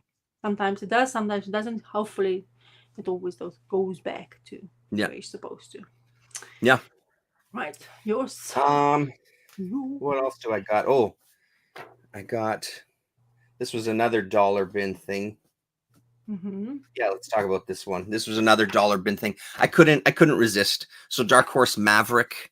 There was Oh, a bunch of just random Gru comics in this wow, dollar bin at 204 Comics there. So this cool. was number one. There was no other issues from this particular series, Yeah. unfortunately, but I figured I'd pick it up, and I'm honestly I'm really glad that I did. I've read a bunch of Gru throughout my life. My brother was a huge fan. I've got some Gru comics in the bins and things, Mm-hmm. but it's not a character that I've kind of kept up with or read everything about. It's Mm-hmm. really, really funny. It's just really kind of slapsticky, funny, and just a really good. It's like every time we talk about Usagi Yojimbo, it's the same kind of thing. It's another character where you can just walk in anywhere and you can read and get a sense of the world and get a sense of the character. And I also like that Stan Sakai does lettering in this. And because I Mm-hmm. like that link between those two universes. I like the Yeah. link of like the Usagi Yojimbo, pretty serious character, and then the Gru character who's kind of just a goofball, doesn't Yeah. understand the most basic of English. He goes into a pub at one point and he sees a guy saying, "Innkeeper, I'm ready to order." And he says, "Yes, sir." He says, "I will have what that man is having. An excellent choice, sir." And then Gru says, "They let you do that here? Great. I will have what he is having first." And he goes and steals his food because he's taken it literally as like, I just Yeah. want, and then I'm gonna have what they're drinking, and he goes and drinks there. So like little goofy jokes like that I thought were pretty damn entertaining, just Yeah. showing his just kind of his oblivious nature. So Yeah. there's an emperor that's kind of dying, and he's looking to kind of pass on his empire to one of his three kids. And the thing and Gru has kind of haunted him throughout his whole life. So it's whoever can kill Gru is going to be the heir to my throne. And that kind of sets up this first issue, and it just sort of goes from there. But Argone is always really entertaining. And like I said, just really fun, really funny story. Even though it can be text heavy at times, it flows really quickly. Yeah. Like even just looking at those dense pages, his Yeah. art is just Amazing. something else, man. But Mm-hmm. yeah, a hit for sure, and kind of has renewed my love of maybe going back and picking up some of those Gru issues in the bins here, and maybe trying to fill some gaps if I find them. Because he had, like I said, he had a bunch of random Gru issues in the Mm-hmm. dollar bins, but I didn't have them put into my phone, so I'll have to enter them in my phone and maybe pick up Yeah, because fill some gaps. otherwise you're gonna pick doubles. Because most of the time Yeah. there's always the same one comes out. Yep. I mean, I don't find. Well, I don't remember. Like I remember when I was going to find in those comic marts or comic book shops around me, but I always found like specific kind of like issue always there, the same one. but never like Mhm. the continuation where like, because like Sleepy Reader Damien is always about that. Gru is always likes to pick up any of them, and he has quite a few of them in his collection, I think, or used to have at least. So yeah, Mhm. it's kind of interesting how would be nice to kind of read, but you're probably one of those, like you keep on saying, like almost like Usagi, like it's just Yes. so easy to read, and you go in So there, easy to and it so doesn't easy to take get themselves, into. It's yeah, not and it doesn't, intimidating yeah, whatsoever. Like you don't feel like, oh my God, there's 90 issues. I don't know what the hell is going on. It's just really simple. Yeah. yeah, and it's like, yeah, exactly, it's like a comforting thing. Like I was watching the For the Love of Comics and he's doing live, and he's talking about Mhm. Usagi Jimbo, and it's like just comforting things to. It's just like really good. Yeah. And most of the people who get into Usagi always says the same thing, and it's true though. But it's kind of Mhm. like, because it's so easygoing, sometimes people just want to give it a chance because maybe it's too easygoing. Then maybe it's too childish, so it's not going to be interesting enough. But I don't know. Mhm. I find it really like definitely suits me. Yeah. I go for the big one, the Okay. the Sauvage Dragon. Mhm. So I don't know what came upon me. I presume it came because I've seen. It seems to be gonna be theme. I've seen people picking them in singles. I know this is a thing of love for creator. I was more curious about it. I know it's very 90s. It does feel like 90s, the beginning at least, what the way it's been written. It's honestly, I wanted, because it's very difficult to get hold of stuff which is already in 250s. So first of all, I don't go hunting, so that's another thing which is never gonna go in my favor and go singles. I don't want to get it like if I go online, it's always random things, never gonna be in collected editions. There's lots of collected the way it is, but this is a hardcover, which is always my favorite thing. It's an ultimate collection, which is I think there's going to be like third volume coming out soonish. But I wanted to see for myself if this is what something I would enjoy reading. I know that people, when they talk about it, they don't really describe it, what it is, what it's all about. But it's kind of like it's about a guy who turns green. Still to this point, I am not fully into this. Like I'm like more than halfway through, but I was so intrigued, so I started reading it, and I was like, okay, this is a bit too cheesy. The first couple of issues for me, it felt like cheese, like like a typical fighty scenes comic, like a lots of actions. But the more I was reading, the more I had to have more. Like it's just like kept me, okay, what's going on here? Because he hasn't disclosed his full identity. I don't know. Also it doesn't really show the issues. So there's a couple of things to mention on that point. But anyway, so it doesn't disclose while I'm still reading it, not whole way through this volume. I don't know his origin yet. There's this lady who sees the guy on the video on the TV and says, "Oh, this is my son," and the picture was shown one little panel of him like a normal human being, pale white skin with a like really long like hair up top, and she's like, this is my son, he's my son," and then apparently she's been calling him to a police station. So I'm going over it. So this is how it starts. It's actually really well made things. You have an introduction by Kirkman, and apparently Kirkman was the instigator to get this collected finally, because there's ever lots of people have sort of all sorts of collections when it comes to Savage Dragon, but in this kind of format, like like a bit more prestigious. Like it deserves to have it, because the creator has been working so long on this that he deserves to have this in its like mighty ultimate collection. And so introduction is saying about Kirkman's basically saying, I grew up with this. Was the mine go-to thing, because the shelf in the 90s was filled with comic books and superheroes, but somehow this one is just telling something different to what you expected. Also, this comic book, of course, I knew that, but it never kind of goes into your mind. But um there is some introductions to other characters comes in here, meaning the other creator work. So it's turtles. So that was a shocker for me, and I think that's where I started to like, oh, I'm liking this. So turtles came in here. I was like, oh wow, this is it. So you won me just by having turtles to come in here. There's also Spawn.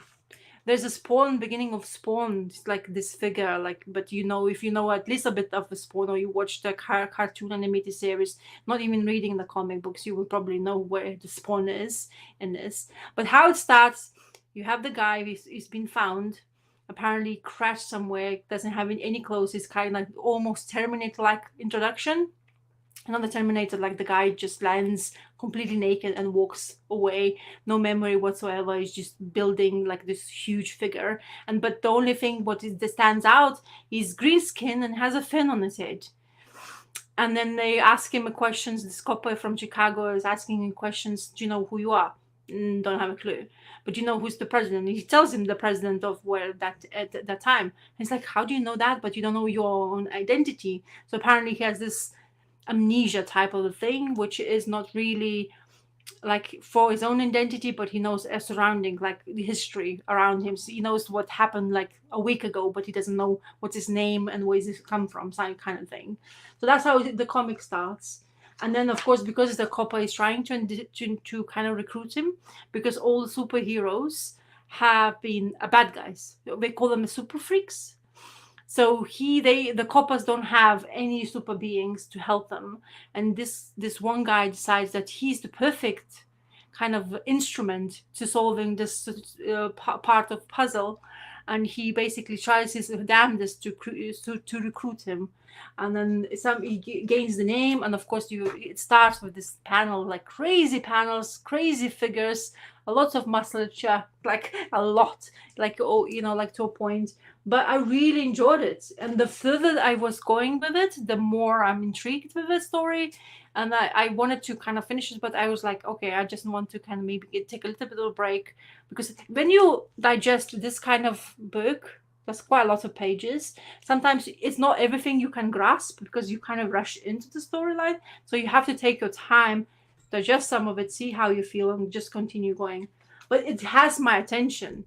The one thing, okay, which this has, is those babes with big boobs and very skinny legs, which is not something I'm really into looking at. So it's not my, like, from female point of view, it's not something I really intrigued. But from the storytelling and knowing the history of this book, it's intriguing me to see how far he is keeping the story alive.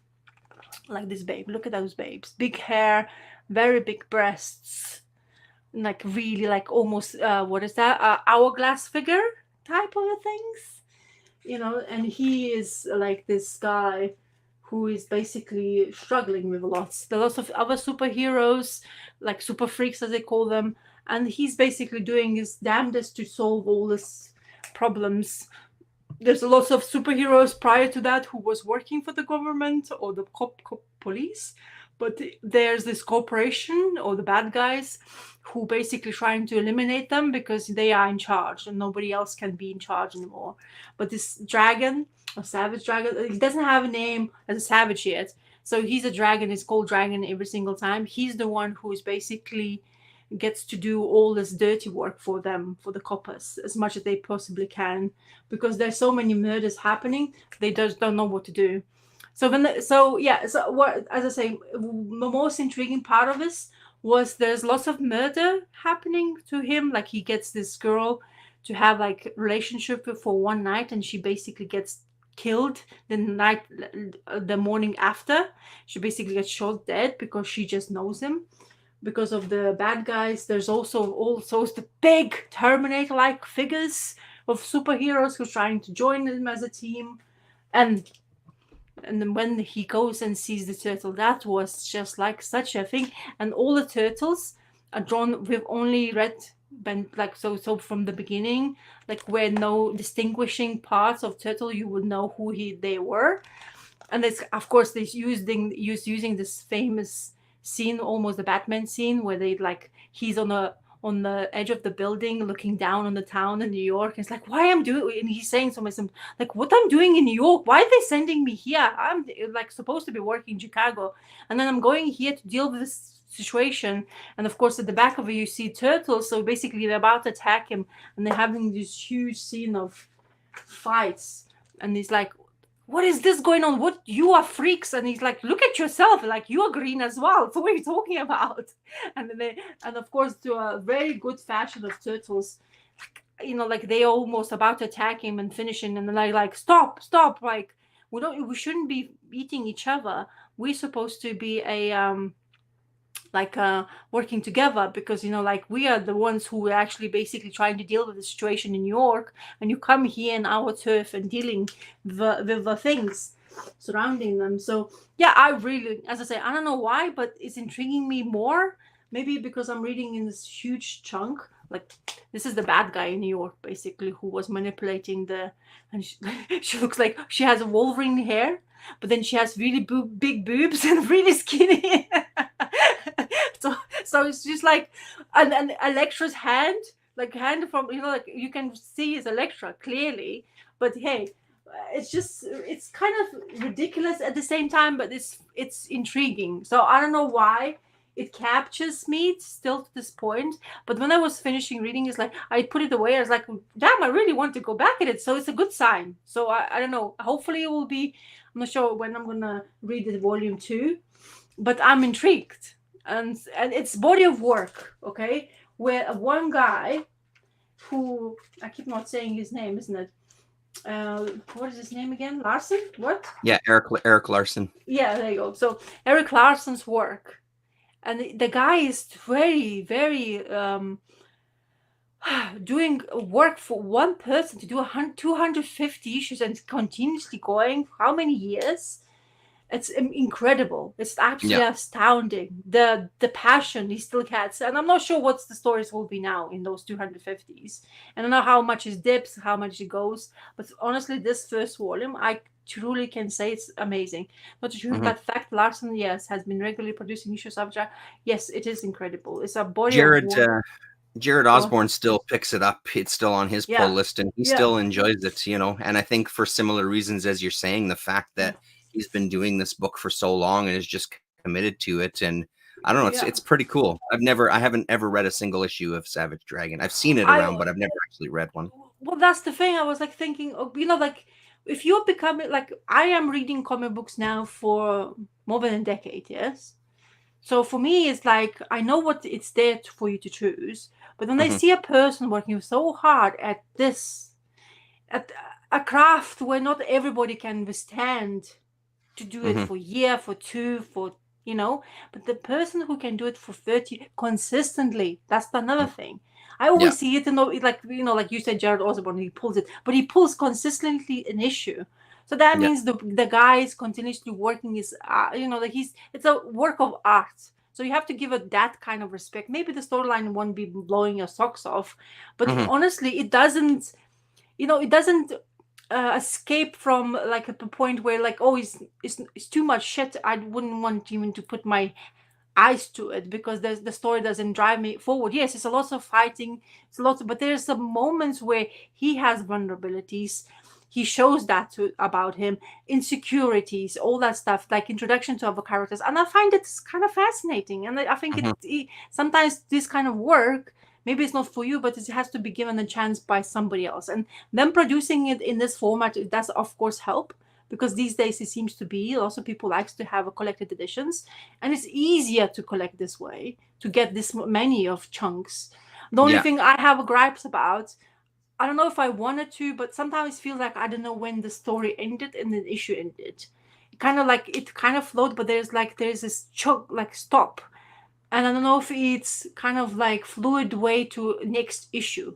It didn't feel sometimes in some issues, didn't feel like it's fluid transition. That's what I was looking for. Yeah, it's really jarring. Yeah, right. It's sometimes, but it's not really. I mean, you have to get into the flow of it. When I start getting into the flow of it, it's just like, I like page after page, and I'm like, oh, this is actually intriguing. I want to know more. So I'm definitely looking forward to end.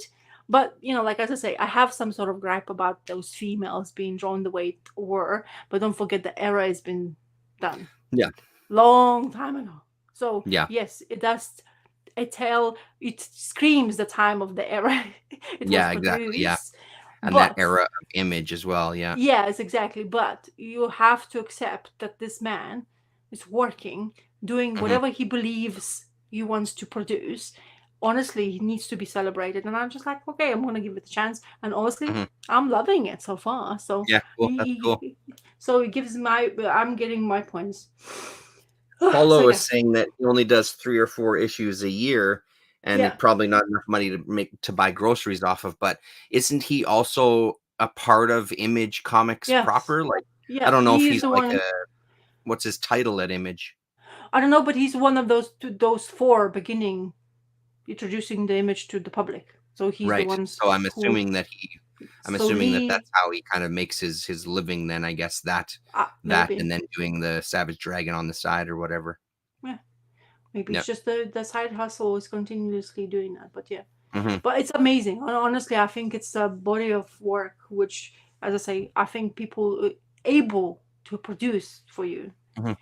It's amazing, to be honest. It's actually like legendary, to be honest, to have that many issues going on and just Yeah. keeping that character alive. And basically, you grow up with it, you grow old with it. If you actually started it with this, do you know what I mean? 30 Yeah. years. If you're continuously into comic books and you continuously picked up this Savage Dragon, you grow old with it. So kind of interesting, intriguing. And how Looks long like will it? it's creeping Yeah. into the 300s. What's the latest issue is what, 272 or something?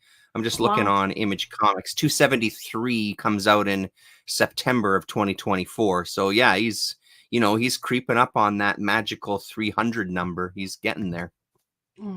Fingers crossed you can reach it as well. Hmm. Because, but as I say, I'm fascinated. Honestly surprised, and I was thinking it's gonna be absolute cheese, and I won't like where it went. But it has characters which I'm actually intrigued to know. I'm still very intrigued to know his background, how he gained this amazing superpower and green skin Hmm. and this fin.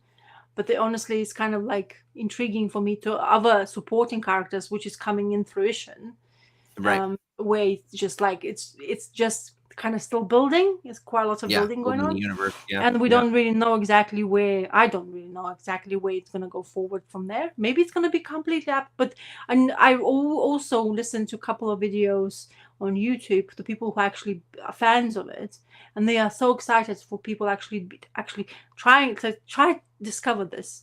Imagine, like, I know it's not something what people would want to like maybe read because of his 90s stigma upon that art and the way it's been written and all that stuff, but honestly, I tried it. I was like, okay, I'm surprised. I mean, just Yeah. completely intrigued with it, and I'm continually like, I want to know how it will end this in this volume, how far it will take, and if I want to more. Hmm. That's will be intriguing part. But I give it a try, and I think I like. I mean, okay, it's ticked. Like kind of thing. Okay, I'm like now I know what's the Savage Dragon is all about, kind of thing. So Yeah. Right. Yeah. Cool. anyway, all right, Yeah. your Neat. turn. The new in the chat early because you were mentioning turtles in this one. That new one Uh-huh. comes out this week, right? The next issue comes out Yeah, this week. yes, Yeah, that's what and I'm it's really the looking first. forward to. Which one is it? Sorry, remind me again. It's It's the the Jason one, Aaron stuff, right? yes, the Yeah. the Okay. number the turtle, basically Teenage Mutant Ninja Turtles #1, and Okay. Jason Aaron and what's his name? Stegman, isn't it Stegman? Oh, Oh, is oh, that who the first one is? Yeah, I don't I, remember. Or was it? I think it is, isn't he? Now I'm doubting. It's not Burnham, the alpha guy. Or Burnham, Yeah. Maybe. Sorry, I probably gone mad, but Yeah. Yeah. I'm more like we'll see. But I'm just Yeah. curious because there's the people who I've seen already having a pictures like thumbnails of the Mhm. actually they already read the comic book. They got like a Oh week yeah. early release. I was like, come on, I don't want to see it. I just want those fresh eyes. I don't want spoilers because this is like something I've been looking forward to because we've been because of the Tales of Fall 450 issues. I'm really looking forward to see it. I hope I'm trying not to put it on the high Yeah. expectations, like try to Right. be as open as I can. But I just really want my turtles back into the fullest because it's just my Mhm. comfort thing. So I'm hoping. Yeah, I'm gonna have to make sure that I get to the shop on Wednesday then, so I don't Oh, there's miss gonna be out. oh, it's gonna be a million issue #1s. I'm sure Even there will be. Yeah, yeah. I'm Gore sure there will. Vidal said that he's got, even his shop is having a party, pizza party as well. So he's gonna Yeah, apparently that's right. read it Tuesday, not Wednesday. Lucky bastard. Yeah. But yeah, we'll see. Go on. Ooh, Uh, Marquis the again. Marquis. Is there a Yeah, new one? this was one of the books that I got from Lone Star in this last order there. Mm-hmm. A Sin of One. It's Mm-hmm. just a one shot. It's a standalone. Mm-hmm. On the back, it talks about, you know, the collection of the Marquis stuff. I Uh-huh. don't remember exactly where this is in the timeline of the Marquis publications. This is 2003 is when this is, and it's an amazing return to the character, a really solid one shot, gives you a little more insight into, you know, the Marquis kind of fighting these demons and how they appear to him and things. This one, it's You been a bit sent since me. I've read some Marquis stuff, but this one felt a little more violent than some of the other ones. The Mm-hmm. kind of opening pages is this house servant walking in on her master who is killing his wife and child Oh, and okay. beating their heads in. It's actually pretty grim. Oh. And then we get kind of like the after page there is the kind of cops and inquisitors are coming in. And then it's a good introduction, like reintroduction to the world, that if you're a witness to violence, the inquisitor wants to see you and you get masked up and you get kind of deprogrammed, I guess, so the bad effects of seeing that violence doesn't introduce devils into your life and things like this. It's so good, man. It's so good. And again, like every single page with the Guy Davis art is just every page is better than the last. It's Yeah, it's so impossible. goddamn good. A I really tried. good character. I tried to draw his style. It's like impossible, man. He has this. Really, eh? He has this strokes of blacks when he uses, and it's like, you know, like they know when to do it, and when you Mm, don't know, it doesn't look the same. So it's just yeah, like right. feels like he's comfortable in doing whatever he's I doing. mean, like a face like that that's kind of in black there. So the thing with these devils is they don't want the Marquis to get them. They end up killing themselves, but oftentimes they're possessing an actual human. Yeah. So at the end of this, there's some this again housemaid kind of ends up drowning this old guy because she's just sick of it, and these people who are doing these evil deeds are the ones that are possessed by these devils. So this one again, like without giving him a chance, slits her own throat or slits their own throat. So pretty graphic kind of stuff. Like that panel is Yeah. fairly graphic. There's no guessing about what's going on in there. So eventually he comes to this house where this old woman is on her deathbed and she knows everything about the Marquis. She knows even his true identity. And it's because she's currently battling one of these demons that's possessing the lower half of her body and transforming. It's bonkers looking. Like that's a bonkers looking image. But she knows that she's on her deathbed and this demon is trying to get her to kill herself. And she's fighting it for everything that she's got because she doesn't want to go to hell, et cetera, et cetera. And, you know, so it's such a great, and again, total standalone issue. You don't need to know anything else about the Marquis character. This is honestly a really great one shot to get into the universe. So of course we get a little bit of a battle scene as he kind of takes over, but just the bizarre imagination on some of these character designs are so great. So solid. I think this pretty much wraps up all the Marquis stuff for me. I don't think, I'd have to go back and have a look, but I don't think there's anything else that I'm missing from the Marquis.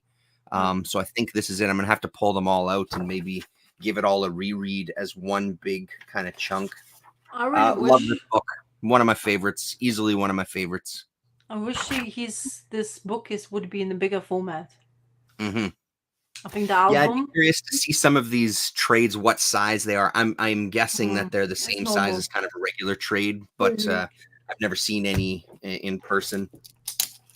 Yeah, you sent me some, and I was like, when you showed me those first 2 pages, I was like, did I see this? But I think it's because it's a similar location where he's from, so that's why I thought maybe He I had it. usually But does the first page is usually an introduction of like the city or a yes, building. exactly. It's kind of how he introduces each issue. So I Yeah. thought like, don't they have it? But no, I definitely don't have Well, it now because is the thing.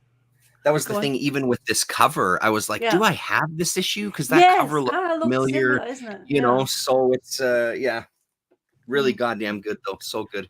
But yeah, you sent it to me, and I loved all of them. I'll Mhm. have a look at that for sure. Revenge of the Sinister Six. Mm. Interesting. Spider-Man. Some of this, like Spider-Man books, especially in collected ones, I can read, but I'm not like a biggest Spidey fan. I enjoyed reading it, like if I get hold of a library, so I'm gonna have a look. But I didn't even know that he was working with Spidey, so that's Mhm. interesting. But of course you did, but like sometimes you don't register that Larson was doing Yeah, right. before Images and stuff. How long he's Yep. been in the business.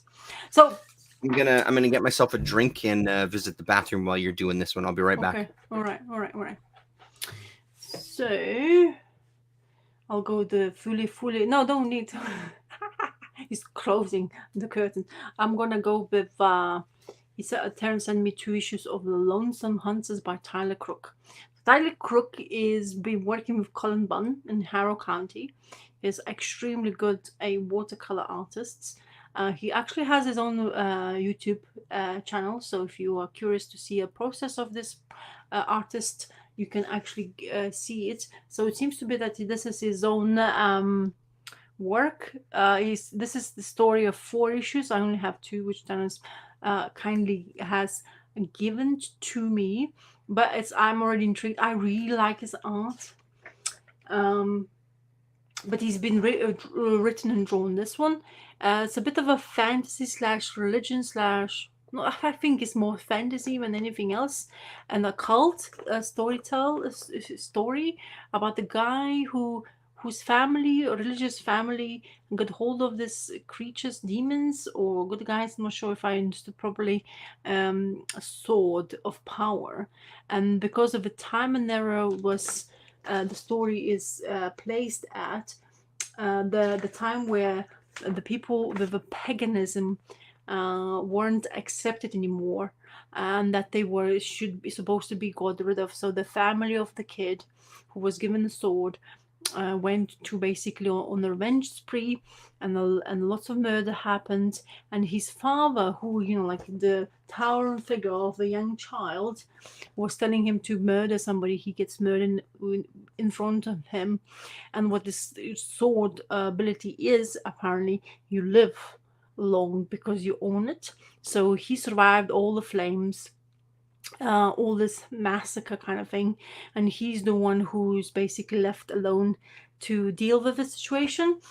And what situation he was in, that he's starting to escape, and he turned extremely old, and it comes into a time where he's almost into his pension age, where he's still in hiding. He's kind of a loner because of what his family background was. He kind of tries to hide away from everybody, and still keeping the unwanted heirloom from the family, the sword.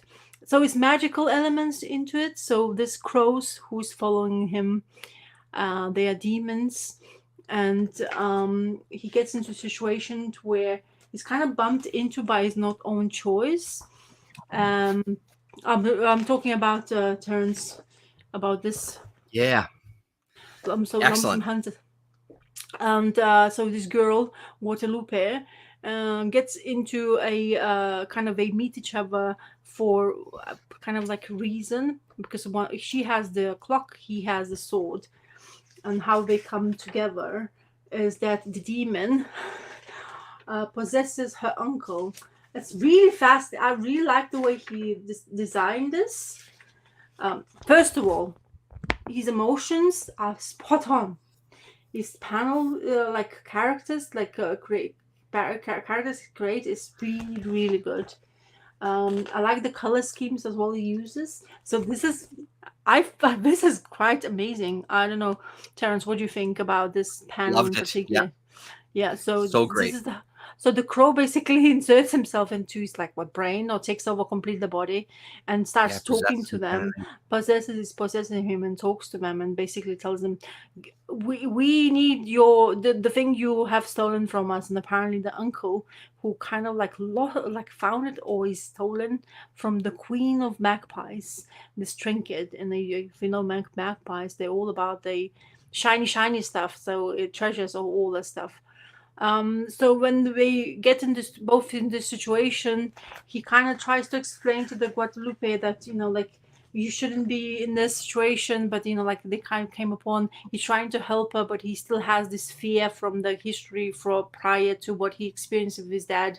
And he tries to get this all kind of like headspace in correct way to save her or to help her at least.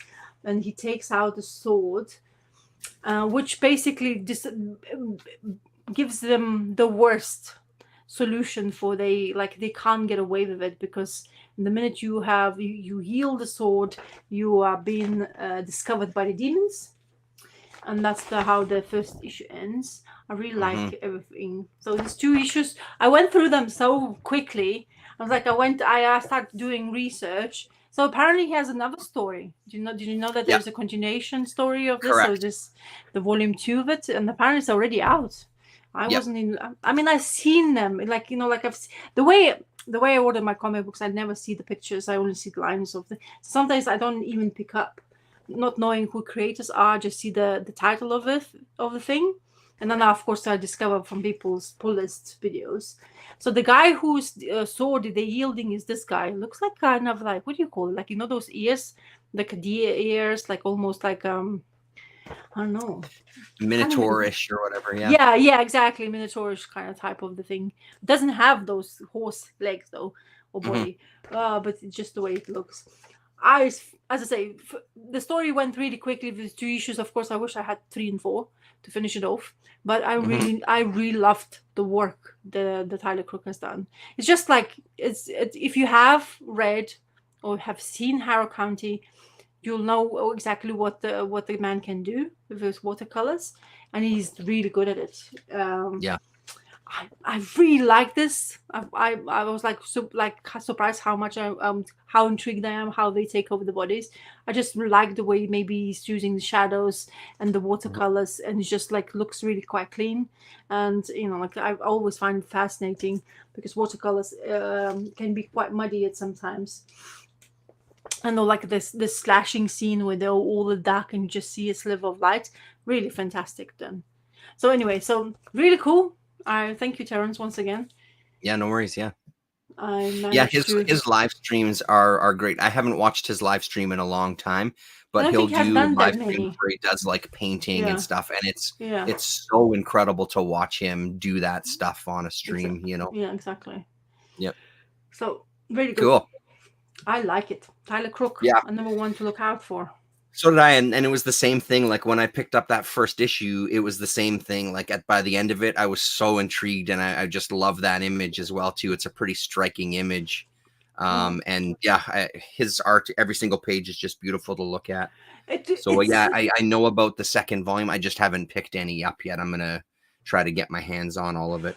What's interesting to me, because he's an artist first, writer, because I don't know if he has written anything before.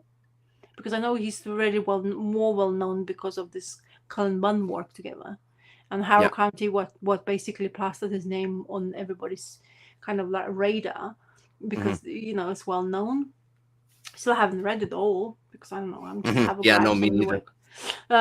Anyway, so I really like the the way he's creating the characters. They kind of look.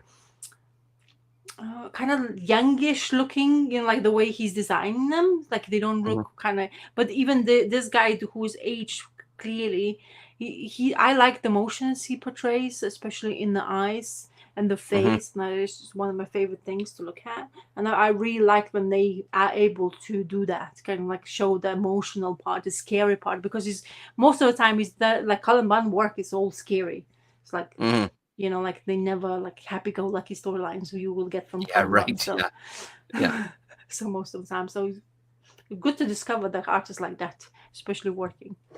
Yeah, anyway, cool. Your turn. I guess I'll talk about this one. Poppy and Branch from Trolls. Oh, my daughter is texting me. Oh, Issue Boy 3 Wonder. of Boy Wonder from DC Black Label. The biggest thing that stood out to me this time is I have no fucking idea why this is Black Label. This is far from like adult content as you could get. Like this is kind of like life Yeah, I don't know. lessons, you know, It's like the life lessons that you put in kids' books is what's in this one, you know, which isn't a surprise. It's not a complaint. It just makes me not understand why this one is on the Black Label banner, under the banner there. But that said, though, I'm still enjoying this. So he continues kind of meeting and hanging out with past Robins. This is Damien, who's the Boy Wonder in this story, battling with the past of his grandfather, and you know the dynamics between his mother and father, and the way he was taught when he was living with his mother, and things that he was told by Ra's al Ghul about how he should behave and all these kind of things, right? So he's battling some of that stuff. It's beautiful art. This Junie Ba is really, really great. And it's, like I said, it's a good story. It's just very, it feels kind of a lot like a child's tale of how to kind of exist in the world and what do you want to be in the world, right? So it's the Black Label thing just puzzles the hell out of me. I think they don't even know what Black Label is. Alternate what's that? Sorry? I don't think Black Label knows what Black Label is. Yeah, it's true. Yeah. Some pretty cool pages too, like traveling through the docked work there. I can't really tell you too much about the story because honestly, I don't remember like every single detail of it. But again, just exploration of that dynamic of being a kid under the wing of Batman and all of this kind of thing. But again, some really great pages there, you know. Fun book. Like one, I'm glad I tried it out, and I'm glad I put it on my pull list so I don't miss any. That really reminds me like something out of Samurai Jack or something. So yeah, fun. Not much else to say other than that. Yeah, might be one to wait if you're curious. Wait for a collection and check it out from the library there. So is that artist is related to Bar Brothers, or is it how is it spelled? Yeah, someone different. This is a Juni. It's not Gabriel Bar or anybody like that. No, this is someone completely different. Do you think they're not related then? I'm pretty. I mean, of course, I could be wrong. I could be wrong about a bunch of things, but I'm pretty damn sure it's someone completely unrelated. I was reading the Black Hammer until I just lost the interest. I don't know why I lost interest, but maybe because I felt like they're expanding the universe way too much in that point, so I didn't really finish it. But I didn't know that even were because Colonel Weird, it's really good character for the that universe, and I really liked it. But I didn't know that even Tyler Crook was working on it. So I guess I was digging Black Hammer stuff early on, and I just didn't stick with it. I don't really remember why. I don't think it was because I wasn't liking it. I think I just kind of fell off the story. And then seeing all these spin-offs and stuff, because I've seen collections of them out there. I have seen that Colonel Weird in a collected edition, and it looks beautiful. Like I'd like to eventually get back into that stuff, but after a while, all of a sudden, it's like, well, then that's a whole stack of books to kind of get, you know. Yeah, because I picked. We both probably were picking them in singles, isn't it? But I don't know what's. Yeah, at the beginning, I was getting them in singles. Yeah. I don't know what happened, but something happened that I wasn't like into anymore and stuff like that. Right. I got this. Oh, a beauty. So I'm a bit confused. Maybe I'm supposed to, but it's Makiva's Metropole. Okay, the story starts with somebody narrating, telling something. I'm baffled to what extent. It's like they kind of contemplating of what life is, and you know, you're supposed to look at the sky. Do I like this? Apparently that's his workplace, and I think it sets the scene. But I'm somehow brushed through this, not knowing exactly the need of understanding, and then. You get introduced to the character guy who sits in his like whatever apartment in whatever he is, and these two dudes knocks on the door saying we are this that and you're in trouble, and they don't say anything about it. It's like he's asking them questions like, "Why are you here?" Like "Oh, you know why we're here. You just need to tell us an answer." And it's like, "What the hell's going on here?" So I was like, so is he a witness? Because I only have one issue. I know it's like what 6 Yeah. issues in this one, or No, this one was or like 4? 12, and then there was 12. Metropol AD, which was like another Woof. 4-issue thing. Okay. Yeah, so yeah. I was like, I'm not saying I'm not, like, I'll go confused a little bit, honestly, because I didn't like what's going on with him. So why they're not telling him the details, what's happened? They just want him to tell them what's happening. So it's like, like I watched way too many crime dramas when, the coppers were trying to get hold of somebody like they think is the bad guy.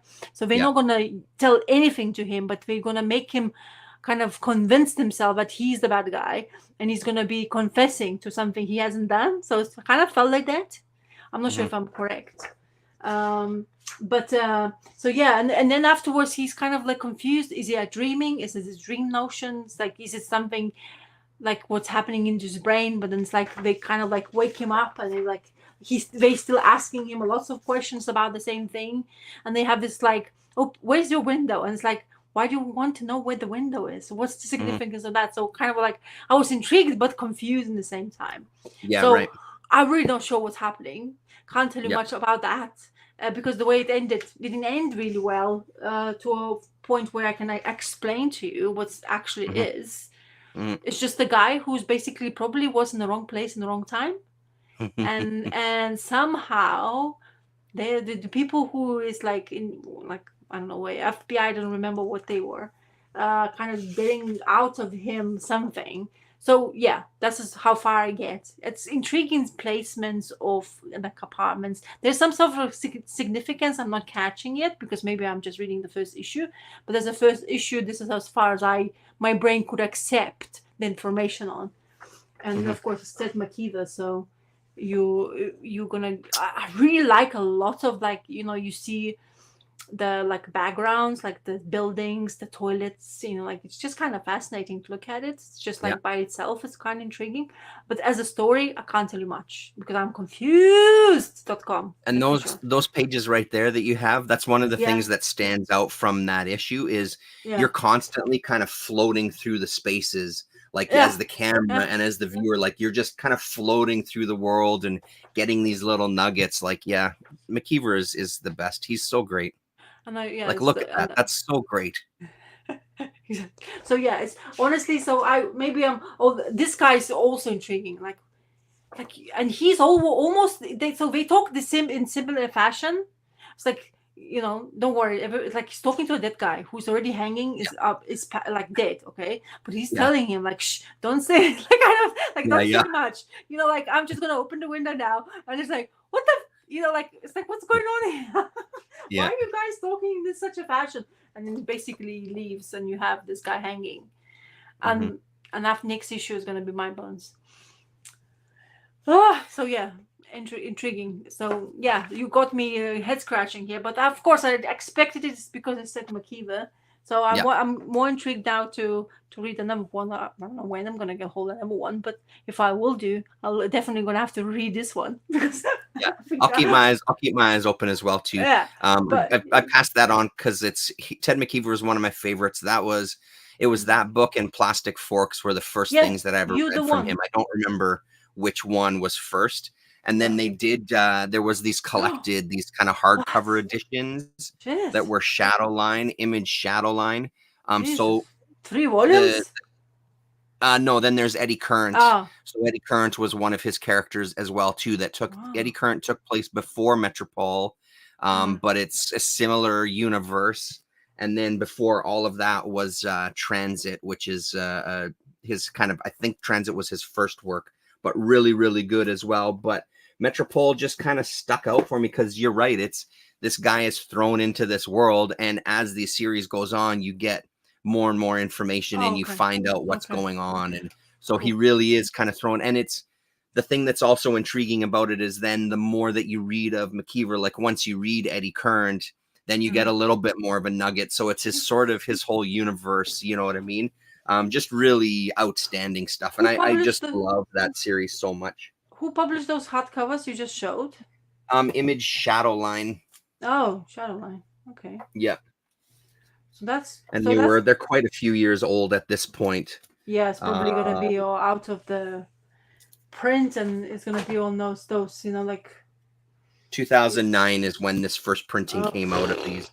So okay now quite a ways back. But I remember, because I remember hearing about them and getting them as soon as they came yeah out, even though like I don't have all of the Eddie Current issues. But yeah, even though I have all the Metropole and I've got all the Transit issues now and stuff, like it's good to have them in that format as well. do you remember I mean, just to AFPC's point there, I read Robin Year One. I think that's the one that I read, and I Javier did really Pulido? enjoy it. Batgirl Year One, I'll have a look for sure. Marcos Martin is from the Friday, by the way. Oh yeah, that's right. Yes. So So then that's he's probably why, yeah, it was brought up. did you read his superannuated man? Do you remember he came out with an image? I remember. Okay, I mean, so Travis like showed McKeever those. you're talking about, right? Yes, McKeevan. Yeah.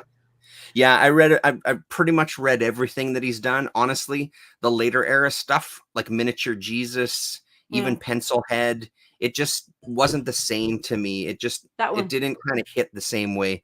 Yeah, I'm sure I read those as well too. It just didn't stick with me like this early stuff did. Mm. Not necessarily that it was bad, and maybe it's worth a revisit on my part, but No, to me no, that just that stuff was a little less interesting. Yeah. yeah. I think it's that time when I think many people were talking about what he done beforehand. So everybody Hmm. was talking about Metropole and those hardcovers are nice from Shadowline. They're really nice. They're small though, unfortunately. Like they're Yes, even which is smaller than a comic, I think. who owns Yeah. Shadowline? Oh yeah, they're definitely smaller than a comic. So Oh there's a shoot. comic and there's the size of Oh, it, right? So yeah, it's a bummer. And they also, I mean, it's not bad for me. I like it, but they're both in black and white as well too, so they're not colored. But I yeah. personally love it, especially with Ted McKeever's art. Like you get you get even more of a look at kind of his very sloppy kind of style. You know what I mean? So Yeah. it's cool to see it in that format as well. Yeah. Cool. Okay, so Mhm. my last one I managed Mhm. to read. Oh, no, I don't need to swap it so for some reason. Um Hey, sweet. thank you. I'm not sure if I'm gonna so I asked my comic book IC because the issue Number 2 is 2. out. Yep. Yeah, so I'm asking my guy to see if he's gonna get hold of me issue 2. He doesn't have it in his book in the shop, so he's just gonna see Mhm. if I can get hold of it. Finger crossed because Yep. okay, this can be as confusing of the storyline. However, not really. So you're following this guy who's basically a what they call them when they manipulate the body parts to extents. I don't know what they call them. Yep. So he's the one who's basically on the hunt because he wants the money. And then he keeps on saying to himself, like, I have this task I need to do: kidnap or whatever, give that something, whatever you wanted to get hold of, give it away, and just like move on with your life, kind of thing. And Mhm. it's as well. This artist just like I don't know if I was like kept looking at a work of his, and then I was like reading, but then I wanted to look more because there's so much more business in it. So I didn't kind of want it to miss. There's a lot of grossness to the coloring. Like the characters are like quite gross to a point.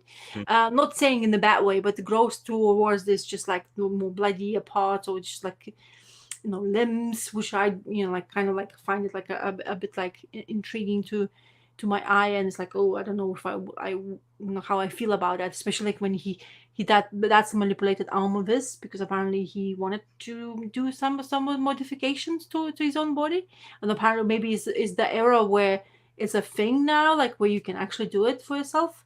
But he seems to be going through something, and his past has been shown to us from his kind of like vision. I think he was the one who saw himself as a child. Did I get it all Mhm. right? I believe so. Yeah. I mean, it gets explored more in the second issue as well. We get Yeah. even more flashbacks. So. So this is the whole thing. This is the task. We are getting disclosed the task of his, where he's basically sneaking around with this once again religious sect group, who's basically get hold of this miraculous child who has an abilities who they don't approve of, I presume. That's why they're taking him away from like, or they hiding him away, or they gonna executing him away from society.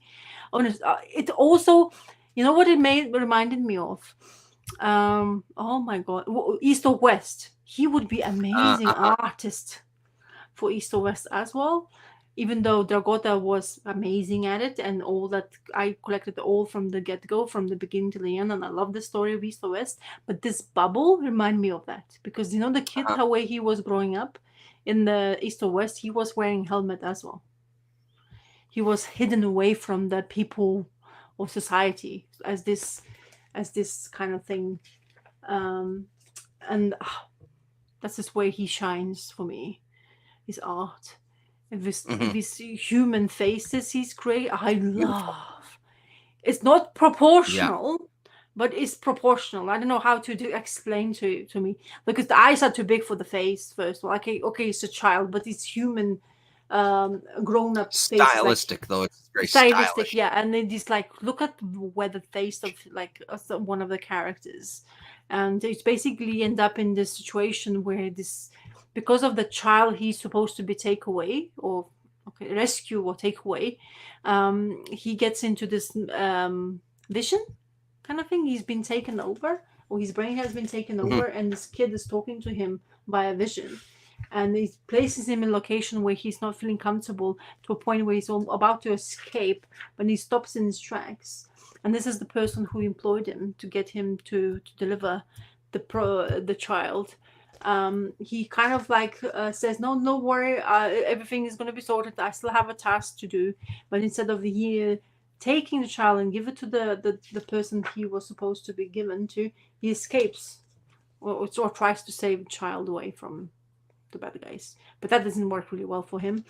Absolutely stunning piece of work, for sure. So this is Hmm. placed before. This says from the world of Little Bird. So is Yeah. this Before it. before? Before, yeah. Correct. Yeah. Yeah. So I read Little Bird, but I don't know. I don't, like I don't know if I recall it, the story. To be Hmm. honest, not saying Yeah. it's It a. needs a reread for sure. I think read it is a must, because I think what it happens, because you're so fascinated by this, by the art, that you start like kind of, you read the story, but it's in the background. It's like, but don't really matter. We just want to see this genius of work. But the way they're talking about, I like, by the way, the name, the jellies. Hmm. The guy who looks absolutely humongous. So he's kind of Hmm. like, a pun for that kind of thing. I like the color schemes. I like the imaginary world. It's like almost, I don't know where you would place this thing. It's like really kind of imagination going. He completely let loose to to make up some stuff. I don't know how much he was like the script, what the script looked like to him. But Hmm. seems to be the guy was just do whatever you need to do to tell a story. Like I've give you all Yeah. the pointers I can, but just go for it. I think that's kind of the way that it went. It was this arc, and then Bertram kind of went in and started Yeah. creating stuff. And then as he was seeing some of the art, things started to that. I fucking love those This is pages so my much. favorite. Yeah. This thing. I don't know what the hell, a bird, whatever. Yeah, it Hmm. looks like feathers, but they move like not feathers. Anyway, so this creature is, and this page, wow. And Yeah. that like you completely, he's like lost. He's basically been swallowed by him. Hmm. Fantastic. Hmm. Having this is probably would be is the most expensive page if he's doing it. Hmm. Like imagine that A3 size paper on your wall, man. Yep. This, whoa, it's probably, of course, pencil, not, or maybe inked. I I think even, Travis I Oddfellow owns some Ian Bertram original art. I yes, think probably. from House of Penance. Ah, Yeah. because I would just like this, to be honest. I Yeah. would like, for sure, like, you can just draw me this. I would be Yeah. happy. But yeah, A good sticker design. Yeah. it's, and also this especially character, it reminded me of Miyazaki's world, Yeah. because maybe the use of the, like, I think it's the fur. I think, I don't know, Hmm. or hair. I don't know what they're using. I don't remember. I don't recall. But the mask and everything, the talk, the language, the way just all that kind of like Miyazaki. I was like, it's Yeah. like in my brain. Okay, this is not Miyazaki. It's Bertram. Come on, let him do whatever he's. No, I just could not stop thinking about Miyazaki because of that. Anyway, I loved it. Thank you. Hmm. Honestly, I could not get Yeah. hold of it. This, and now I don't know Well, if I'm gonna let's get hope we hold of can get issue you two. number two. I hope, yeah, because Yeah. issue two in my mind is even better than issue one, and I loved issue one. So that page is also a stunner. Yeah, really Yeah. ridiculous. Yes, exactly. Yeah, Princess But Mononoke for sure. I Yeah. was recent. I actually was watching it recently as well, so Mhm. maybe that's my brain is just screaming now. But if you can, guys, get hold of Precious Metal number one. Go for it. It's like quite thick. Like there's like quite a few pages, eh? Oh, it's thick. Yeah. It feels because Second issue is just as thick too. So, and it's oh again front to back, no ads, all yes, comics, everything, right? So it's yeah. really it's worth the price tag because it's a $5.99 book. So And there's also the creators that telling you the story behind it, how long it's been working, we're working on it, and that they already had this story before Little Bird, or while they're working, or after Little Bird, but they kind of like had it. I don't remember what they say, but I think it was the creation. They were looking to create a universe, and I think that yes, Little Bird kind of hit in a yeah, bigger way than maybe they originally thought. But I think uh, they've always had a plan to build this kind of universe, from what I'm remembering. And then this just kind of growing out of that. But the biggest thing with this one that I really applaud them for is they hmm. specifically wanted to make it even crazier. They really wanted to like go outside of the box with their kind of creative world and things. That's why it took so many years to kind of get to where it's out for us now. And man, it pays off. Like, it's gorgeous. So, do you know any more of Darcy Van I don't. I was just Polskis? looking him up as you're talking. He's Canadian. Lives in Uh, Vancouver, BC. because Ian Bertram is Um, Canadian as well, no? Or not? I believe so, but I'm Yeah. not sure about that. So Darcy Van Polgeest has Oh, a website. yeah. Yeah, and it's not. Well, here we go. Comics. It says 35 Yeah, years Little Bird. before the events of Little Bird. This is book Yeah, one. he's got Little Bird listed. Mm-hmm. Critical Role, something called Mm-hmm. Lotus Land, and then of course Precious Metal. So it looks like he's got 4 titles to his name. Uh-huh. Critical Role looks like it came out from Dark Horse. Doesn't say a year here. 2021, I think. Yeah, 2021. And then this Lotus Land is from Boom, and that one was out in 2023. And neither of those I've heard about, and it's just him writing. It's a different artist on each of That's those other ones. that's the Little Bird cover, by the way. People haven't Yep. seen it beforehand. And then, of course, that I really like this black and white cover for the issue Hmm. number two. Yeah, it'd be Very cool. cool. As much as I love the coloring in this book, I would love to see a black and white version as well, Is he just doing to this? see No. Bertram. Matt Hollingsworth is art colorist, Yeah, isn't it? Yeah. Well, Matt Hollingsworth can do color, so it's not a yeah, it's not a bad combination even for colorists. But yeah, black and white. It's so. It's like you want. As I say, I look like. I mean, come on, man! What the hell? hmm It's more like okay, we're gonna compare this, but the Mobius kind of feel yeah, to it because of right. the, like the imagination of the world he's created. It's just like crazy, and all the figures at the bottom you actually can have, and it's like. I really like this one. It's like there's not much of the blacks. It's more like a color. Like Hmm. red is a prominent thing. I really like this one. It just gives you that a little bit more. I don't know, stylistically cleverly thought out panels. Yeah, for sure. It seems to be like they definitely worked on it for a long while because it looks like Mm, they knew, like they wanted to polish it up to get that like really care about the world they're trying to create. So it's yeah, like putting this really big stamp on it. So yeah. No, I'm looking forward to whatever the hell they do. mhm. I don't have much. Go on. Let's see. I Yeah. finished my not much to say about these ones, so I'll just kind of show them. I read, of course, I read Mhm. the storyteller stuff that I got Are you still from. going with it? Yeah, this is stuff that I got from Lone Star, my last order. So I didn't have any issues from the Giants miniseries, so I've got all 4 of them. And Okay. the only thing to say about the Giants one is that as much as it was enjoyable, I would say that this is kind of, as far as all of the storyteller books go, I would say this is kind of on the lower end. It's Mhm. not the best storyteller stuff. It's still good, Oh. but I didn't enjoy this one as much as I've enjoyed the other ones. These, Mhm. on the other hand, are fantastic. This Dragons. dragons one is really entertaining, really nice little story, some beautiful art. This ghosts one is kind of, this issue specifically really kind of hits the notes that I love about the storyteller. It's kind of like, it's kind of heart-wrenching. It's a very touching story. It has all those kind of moments in it, just within one single issue. That this was the standout from this grouping of reading. This was my favorite of these most recent reads. But I mean, I'll talk about this forever and a day because it's some of the best stuff out there, and I would just recommend. And it's another one of those, again, like, you can pick up any single issue and it's standalone because each one is its own story.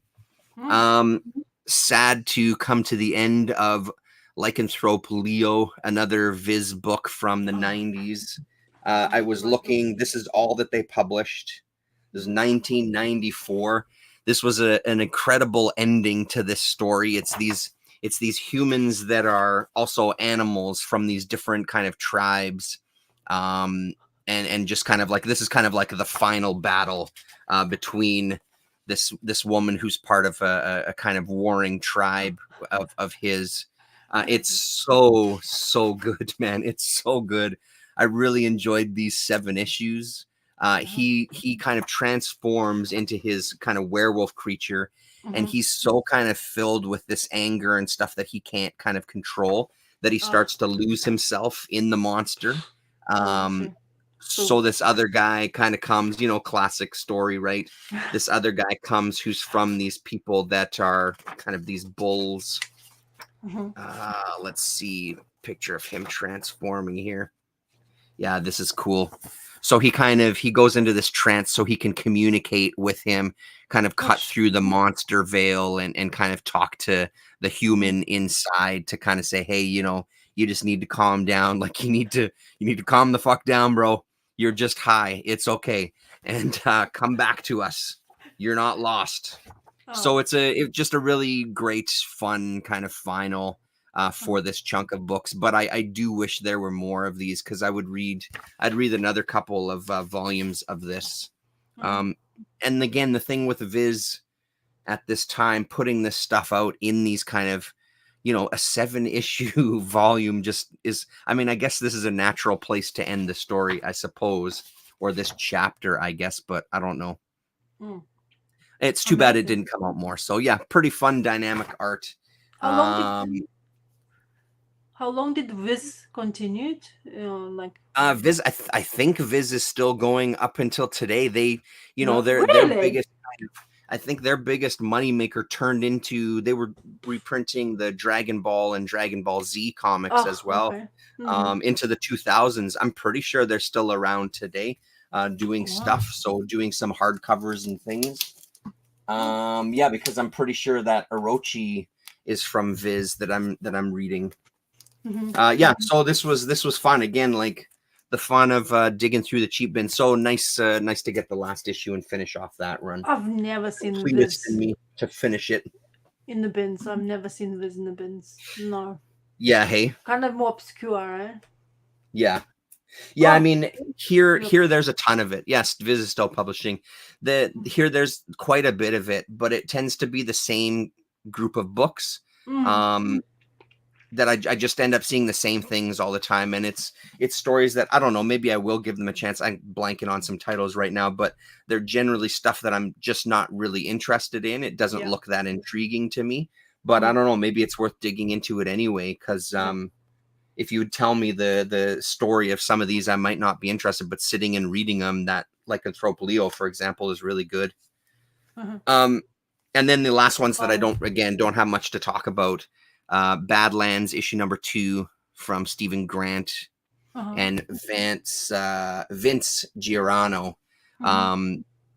Great issue. This is the kind of crime drama. This guy that's out of prison, and he's taking care of this kind of mob boss's daughter, and this mob boss is kind of tied in with politicians and things. And it's a fairly intense episode, and the story kind of starts on this cover as well too. So this used to be it was a Vortex book, and then it went to Dark Horse, and they reprinted the series, and I think maybe completed it, because I think the Vortex one was only 4 issues maybe. So that Bernie Moreau's The Jam, a special, which is kind of a collection of stories that appeared elsewhere. And then there's kind of like a prelude to the series that came after this, which I've also got. So it was fun. All the stories in here I've read before, but it was nice to kind of sit and read them again. Bernie Moreau is really great. I'm looking to probably do a little write up on this Jam for a future canon or something in coming up in the future. So, and then last but not least, Dave Cooper. This is called The Power, issue number 2. It was okay. It's not the best Dave Cooper stuff I've read. It was just okay. It like a group of teenagers that get these superpowers, and that's kind of the way that it goes there. It's some pretty bonkers Dave Cooper art to it though, because he does have that really unique style. Let's see if I can find a good example here. Oh yeah, when this woman turns into this hulking kind of creature is pretty great. It's sort of in this transition where he's kind of, his style is really changing to kind of become a little more Dave Cooper-ish, but it's just this really odd, I don't know, it's a really odd texture to everything. And then he'll do these kind of close-ups that just kind of get really, like, it's just built up of pretty simple shapes and things. Really intriguing, like really intriguing style. But this story I just found was a little dull. It wasn't his best stuff. And all the women have extremely large nipples, which was an odd thing that I don't think I've ever seen in a book. Maybe before. It was just really cold in there. Very, very cold. Well, Aircel is Canadian after all, so yeah. Oh my god. So there you go. So I mean, this Hulk kind of creature, like, look at those very cartoony feet, and like it's such a unique look to his stuff of this time period. This is probably 80s, but I don't remember. Oh no, I'm wrong. 1991 is when this one was. So this was a 4-issue miniseries from him. So yeah, and that's it. That's all I read this week. Oh, that's quite a bit. Yeah, I was into that from last week too. Yeah, the Savage Dragon was taking quite a long time for my attention. So right, and I really liked it somehow. Yeah. I got becoming like intrigued. The Friday, by the way, you collect them in the trades, yeah. Yep. Apparently, it's gonna come out next month. Oh, sweet! Like beginning of next month. So keep an eye on it. Okay, cool. Or if you don't want to wait and you're like into digital, you can read the whole story already. Apparently, it's there. So Panel Syndicators already have. I didn't realize. So when For Love of Comics was doing it's talking about the Friday first trade, he just got hold of it. He was talking about it, and he said that only 3 issues collected. Now I didn't realize when I was reading them. There's only 9 issues, but it feels like there's such a complex story. And the first trade feels like, like whatever your trade, you kind of like 6 issues. It felt like that, but it doesn't have that. It's kind of interesting, intriguing. So when you don't realize it until somebody else tells you that, and you're like, what? How did I miss that? But anyway, So I'm not sure. I read both of them from library. I'm not sure if I have enough patience to wait for like library can get hold of it, or I'm just gonna right. But maybe I'm gonna wait for you to rave about it, and I was like, shit, why did I miss that? Oh, I'm sure it's gonna be good because those first 2 are so good. Like they're really good stuff. Do you remember how the second volume ended? I don't off the top of my head, but something to do with her mother, right? Like, wasn't it something to do with her family? I don't remember off the top of my head. No, don't worry. There's no need to spoil for people as well. So yeah. But it ended the way you wouldn't. She was like depressed. Remember, she was like proper depressed. Yeah, right. And she didn't want to get out of the house, as far as I remember. I'm a bit vague as well to the whole detail, but apparently, I remember that it was a turning point because when the first warning, we have her basically coming back in her town, gets back to her like a childhood friend. The childhood friend was ignoring her because they kind of like had this feely towards each other, but not really. And she went to study and basically left everything behind, and he stayed in the town, and then now we're doing detective work. But Hmm. honestly, he was showing that the art of Marcus Martin is like stunner. It Yeah, really was doing like really works for that story. totally does. And one of the Brewbakers. Actually, I saw, talking about Brewbaker, I saw some of them, those volumes I have not read of his with Sean Phillips. And I honestly, I don't know if I want. I didn't even collect. Like I Mm. could finish the story, or like not all of it, but there's a quite big chunk, like 3 of the volumes. I don't know how long it was, that storyline, which I didn't care for. What is it called? Sorry, which storyline? Give me a sec. Um. Oh, it's Reckless. Oh, Reckless. Yeah, Reckless. There's more Yeah. than three, isn't there? I thought there was like 4 or 5 at this I point don't now. know. What I'm trying Yeah. to say is there was availability for me to pick it up, but I couldn't even care Mm. because the story wasn't just like, no, Yeah. I don't care about that story, I guess. Yeah. Yeah. So anyway, but this one I'm really intrigued because I really like Mhm. it feels like that old school Brubaker. Yeah. And Well, it's also nice to see him with a different artist, right? Like, there's nothing mhm. wrong with Sean Phillips. He's a perfectly fine artist, but it's nice to see him write for other people. Like, it just gets a little, Yes. I don't know, man. It gets a little tired because I don't even own those Reckless books anymore because they were boring as shit. But Friday is just, there's something different about it. It's also a bit of a different area that he's writing in, right? Like he's doing this kind of classic Hardy Boys, Nancy Drew-ish type of world, right? Like in that sort of Yes. preteen detective agency kind of world that, I don't know, I grew up reading a bunch of stuff like that. I'm sure a lot of us did. But it's kind of dealing in a different kind of world and then bringing in those magical elements and all this other stuff, that mystery. It's just solid stuff. It's really fun. Mm. Mm. It might actually be a good one to pass on to my daughter, to be honest. The more she's reading these days and some of the subject matter she's reading in some of her books as she's kind of Mm. advancing her reading. So, Mm.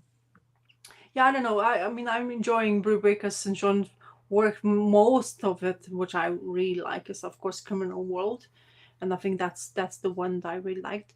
But the body, where's the body? Is it that's I really yeah, I enjoy think that that's what one. it's called. Yeah. So that one is I really like.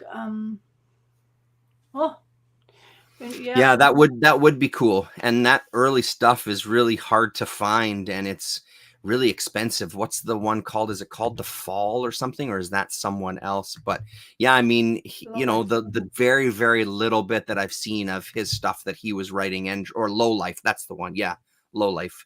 The Mm-hmm. little bit that I've seen in like an anthology, it was really intriguing stuff. And Mm-hmm. again, it felt like you could feel Brubaker, his writing style was kind of already there and his art was kind of interesting, in this kind of indie world. It was pretty solid stuff. Yeah. Also, the Criminal TV series apparently is proper. They already get the actresses, or what this one, Emily Clark. She's Okay. from the Games of Thrones. Yep.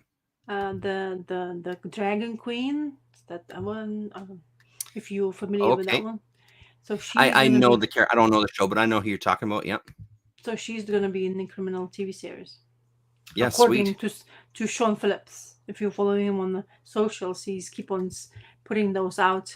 I don't see a Brubaker on socials. I just see Sean Phillips Right. on socials. Maybe I don't know. Maybe Brubaker's not doing socials.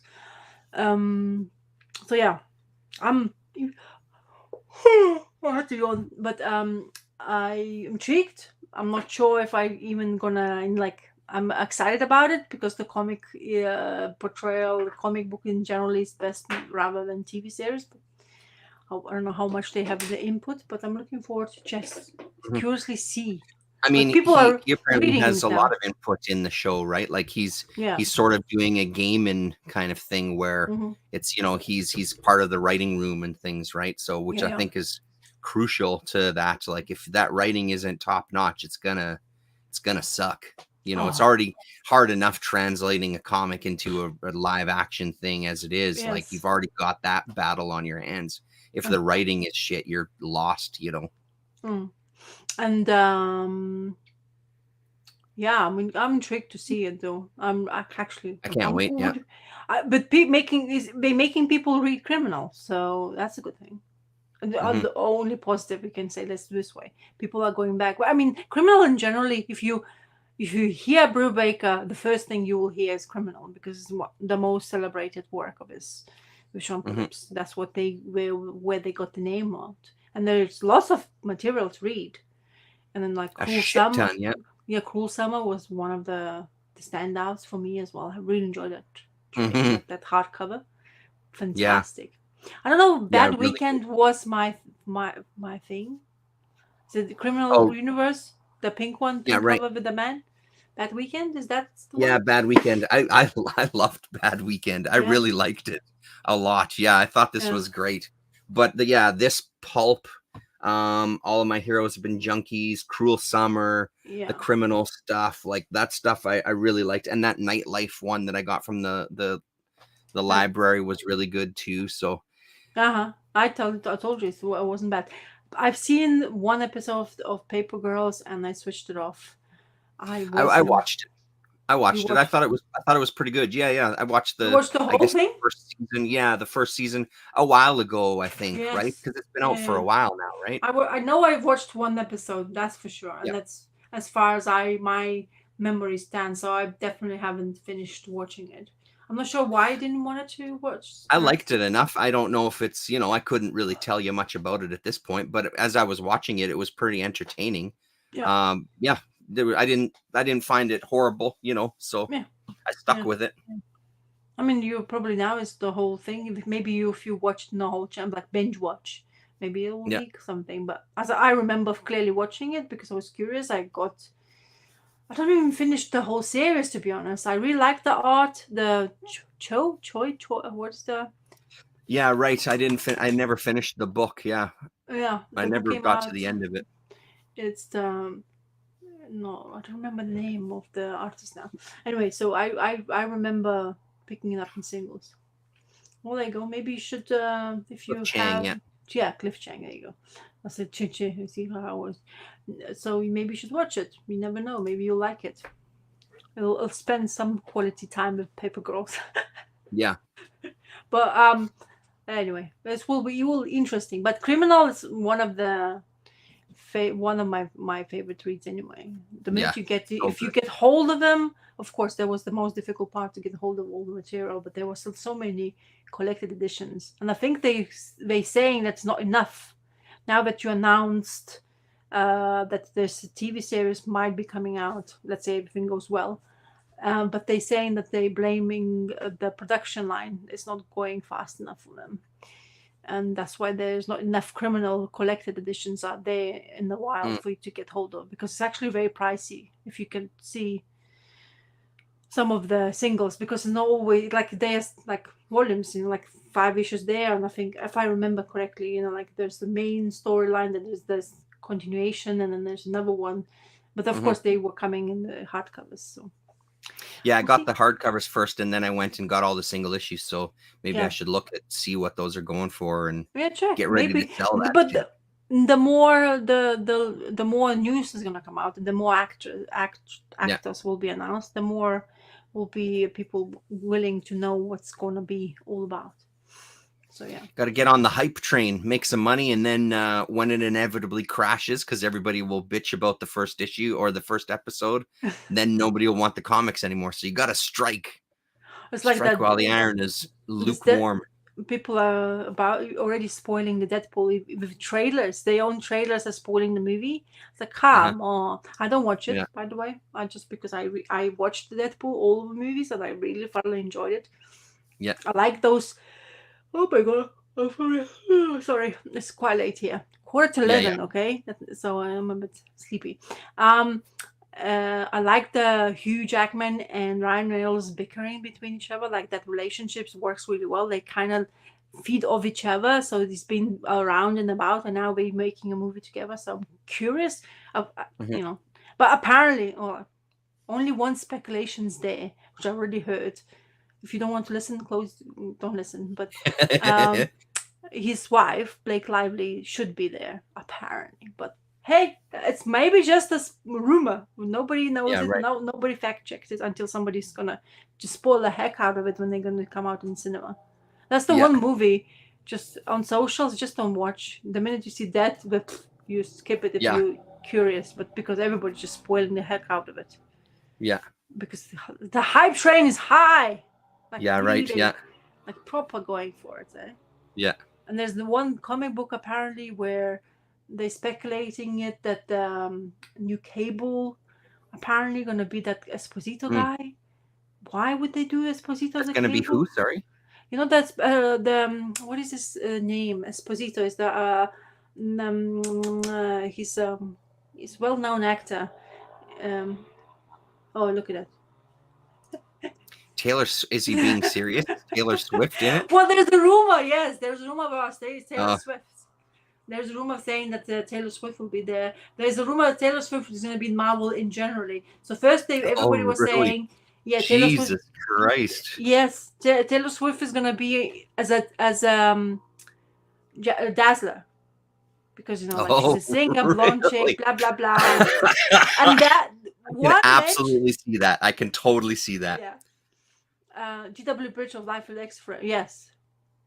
He's talking about that guy who's gonna more probably appear in that movie. But I'm talking about Dazzler because somebody mentioned Taylor Swift. That's it. And all the Dazzler number ones, the people we forgot about the Dazzler number ones, they went on the hype train. Everybody was asking gazillions for it.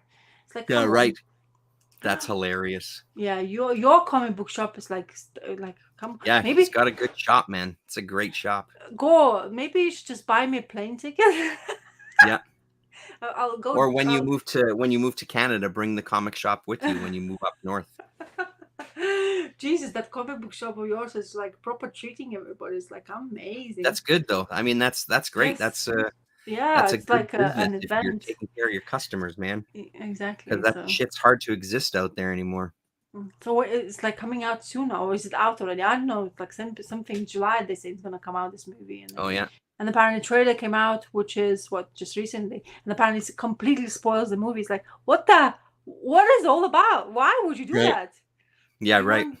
Like you want them to go into theaters or not, or is it just Yeah. a rumor? Anyway, Deadpool is Deadpool. Don't expect. Yeah, I much. mean, they're gonna fight. They'll be friends, and there will be the And also next Marvel movie. the Harkness TV show. Apparently, they're killing some guy, one of the Marvel big characters. They're gonna kill Oh, on really? the TV series. That's the rumors. Another rumor. If you want to go on the rumor mill, this is like going Yeah, on yeah. like crazy. But there's a trailer, so I have not watched it. I don't watch trailers, as I say. Yeah. I only watch like animated. It's kind of safe space to watch trailer of animated series. But the movie ones or TV shows, especially when it comes to Marvel, because Marvel is flipping everything now around and about. They canceling movies, they creating the TV shows rather than the movie. They're just announcing something that which people were hoping is going to be a movie. Now it's going to be only a TV series. Oh, Nova. Oh, okay. So they were saying, well, because it came out already, we got introduced to them, Nova Corps, in Guardians of the Galaxy. So everybody was like, when is the movie going to come out? Now because there's a shuffle in the universe, because people are getting fed up of watching comic book movies, they're saying, we're going to do a TV show now. So Nova apparently going to get into a TV show. If it's true or not, I don't know. Wow, there isn't a day that goes to the customers aren't talking about the movie. I mean, that's good that there's still some people out there that are into it. That's good. I think Deadpool is just fun, to be honest. It's like a gimmick, very gimmicky. First of all, they don't take it seriously, but also it's funny enough because they changed directors. Okay, so first movie came out. Oh, big money maker. Everybody got hyped on Deadpool even more. Whatever, Deadpool was already a character, and everybody loved it. Then they changed director because they couldn't agree with something. Director changes, Deadpool 2 comes out. People like, maybe it's a bit too cheesy, blah, blah, blah. Now the Deadpool 3 is coming out, so we don't know how serious it's going to be. Steve, the security. Oh, Papa. He's in selling. Wow, that's wild. Yeah. Yeah, because that's the how long this Hugh Jackman, because is it his last one Wolverine? I presume because of his age. I I guess. mean, I don't know. the Unless he just guy. does old man Logan from this point on. What he done already, Old Man Logan. I know, but I'm saying he could do more. They could do more of him, and then he Yeah. could keep acting in the role, right? Have you 'Cause watched that Old Man Logan movie? I did, yeah, I did see it, and I thought it was pretty good. It was a while ago I saw it, but yeah, Mhm. I enjoyed it. Dark, eh? I mean, like It proper. seemed to be, which is kind of why I think I watched. I mean, hell, I even watched the X-Men movies because we watched pretty much all of the Marvel movies. Period. Right? Yeah, and Oh. that's the thing. I'm with AFPC. I just don't see the appeal in the character. For me personally, it's just not. I'm not as interested in it, to be honest. Like, I haven't seen any of the Deadpool movies. But Every, I mean, even the X-Men movies were entertaining. We enjoyed them. But again, I think my son was the perfect age when we watched those. So I uh-huh. think that really helps a lot of the enjoyment of those movies. Well, it's very. I wouldn't recommend to like. It's very gory. Like the movies, the Deadpool are like the amount Yeah, of definitely like. more adult, right? Yeah. Yes, definitely. So when it comes to Yeah. that, um, but there's a scene. Okay, you can don't have to watch the movie, but I every single time I think of Deadpool, it's the scene when he's losing his his arms, but because his Mhm. ability to regrow. Oh, it's just a disgusting scene. So he's sitting Yeah, next really. to Hey, yeah. this blind lady, and he's like little, like those doll arms comes out from Yeah, right. with adult hands. It's like it's just so ridiculous, and I just Yeah, can't. yeah. And every single time I think like Deadpool movie, it's just like plastered that scene where Yeah, this right. old lady sitting next on the couch, and he's like basically saying like, "Oh, you're such a good lady." And she's like, "Fuck off," kind of thing. It's just ridiculous. Oh, and Deadpool, the shop welcome. That's a good Make sure one. you walk in some dog shit before you get to the shop. Yeah. Yes. Yes. Yeah. Yeah. That's the that fourth wall. I don't think is my favorite thing at all. I never find it very appealing as well for me. But Mm, no. Well, it's such a gimmick. Like it's a gimmick. It's honestly right. and there's the as I say, I Yeah, keep when on. they use it like a gimmick, yeah, it can be Yes. really effective, but yeah, it often Yes. gets used just as a gimmick for And sure. of course it helps, but well, it helps, maybe not helps, but it's Ryan Reynolds took this character from whatever comic books we know to another level of craziness, like the way Mm, he's using it for his own advantage. And the man is like bloody trillionaire now. Is a billionaire or mhm, trillionaire? I don't know. Anyway, he's very clever when it comes to money making things, but I don't know. It's not, it's easy to watch. mhm, Oh, the point was that only he was funny. Nobody else did, not even the readers. But they still hired him because he was the best. mhm, mhm. Yeah. Anyway, I still my favorite is Ramanda's take on Deadpool, and I'm sticking to that. It's the best. He Mhm. doesn't even wear red. He's wearing all gray and white, like white kind of outfit. Right. It looks kind of just like different to him. But I think that's my favorite Deadpool. This one is just cheese, and it's just humor, like proper. The bro humor, yeah, yeah.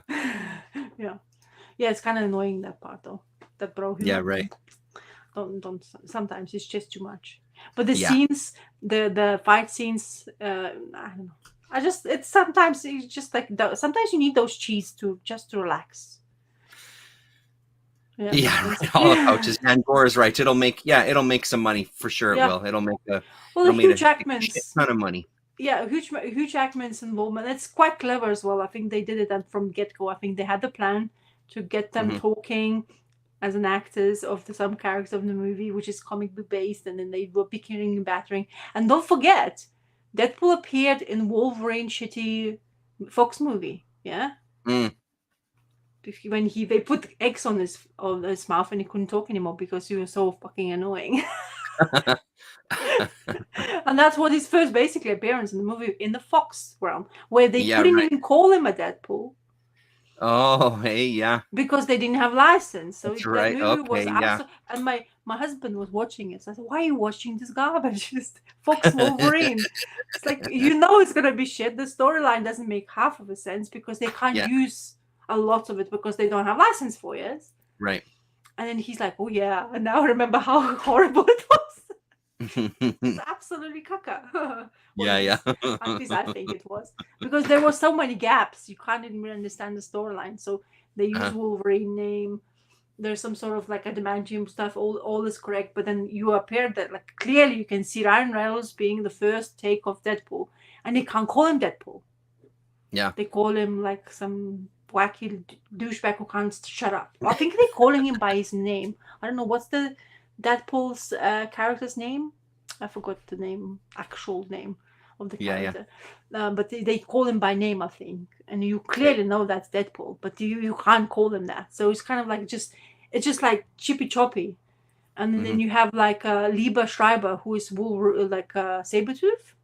And I like that. Sabretooth is fantastic. That's how you would imagine Sabretooth to be like. But it's just like, it's just choppy, like choppy writing.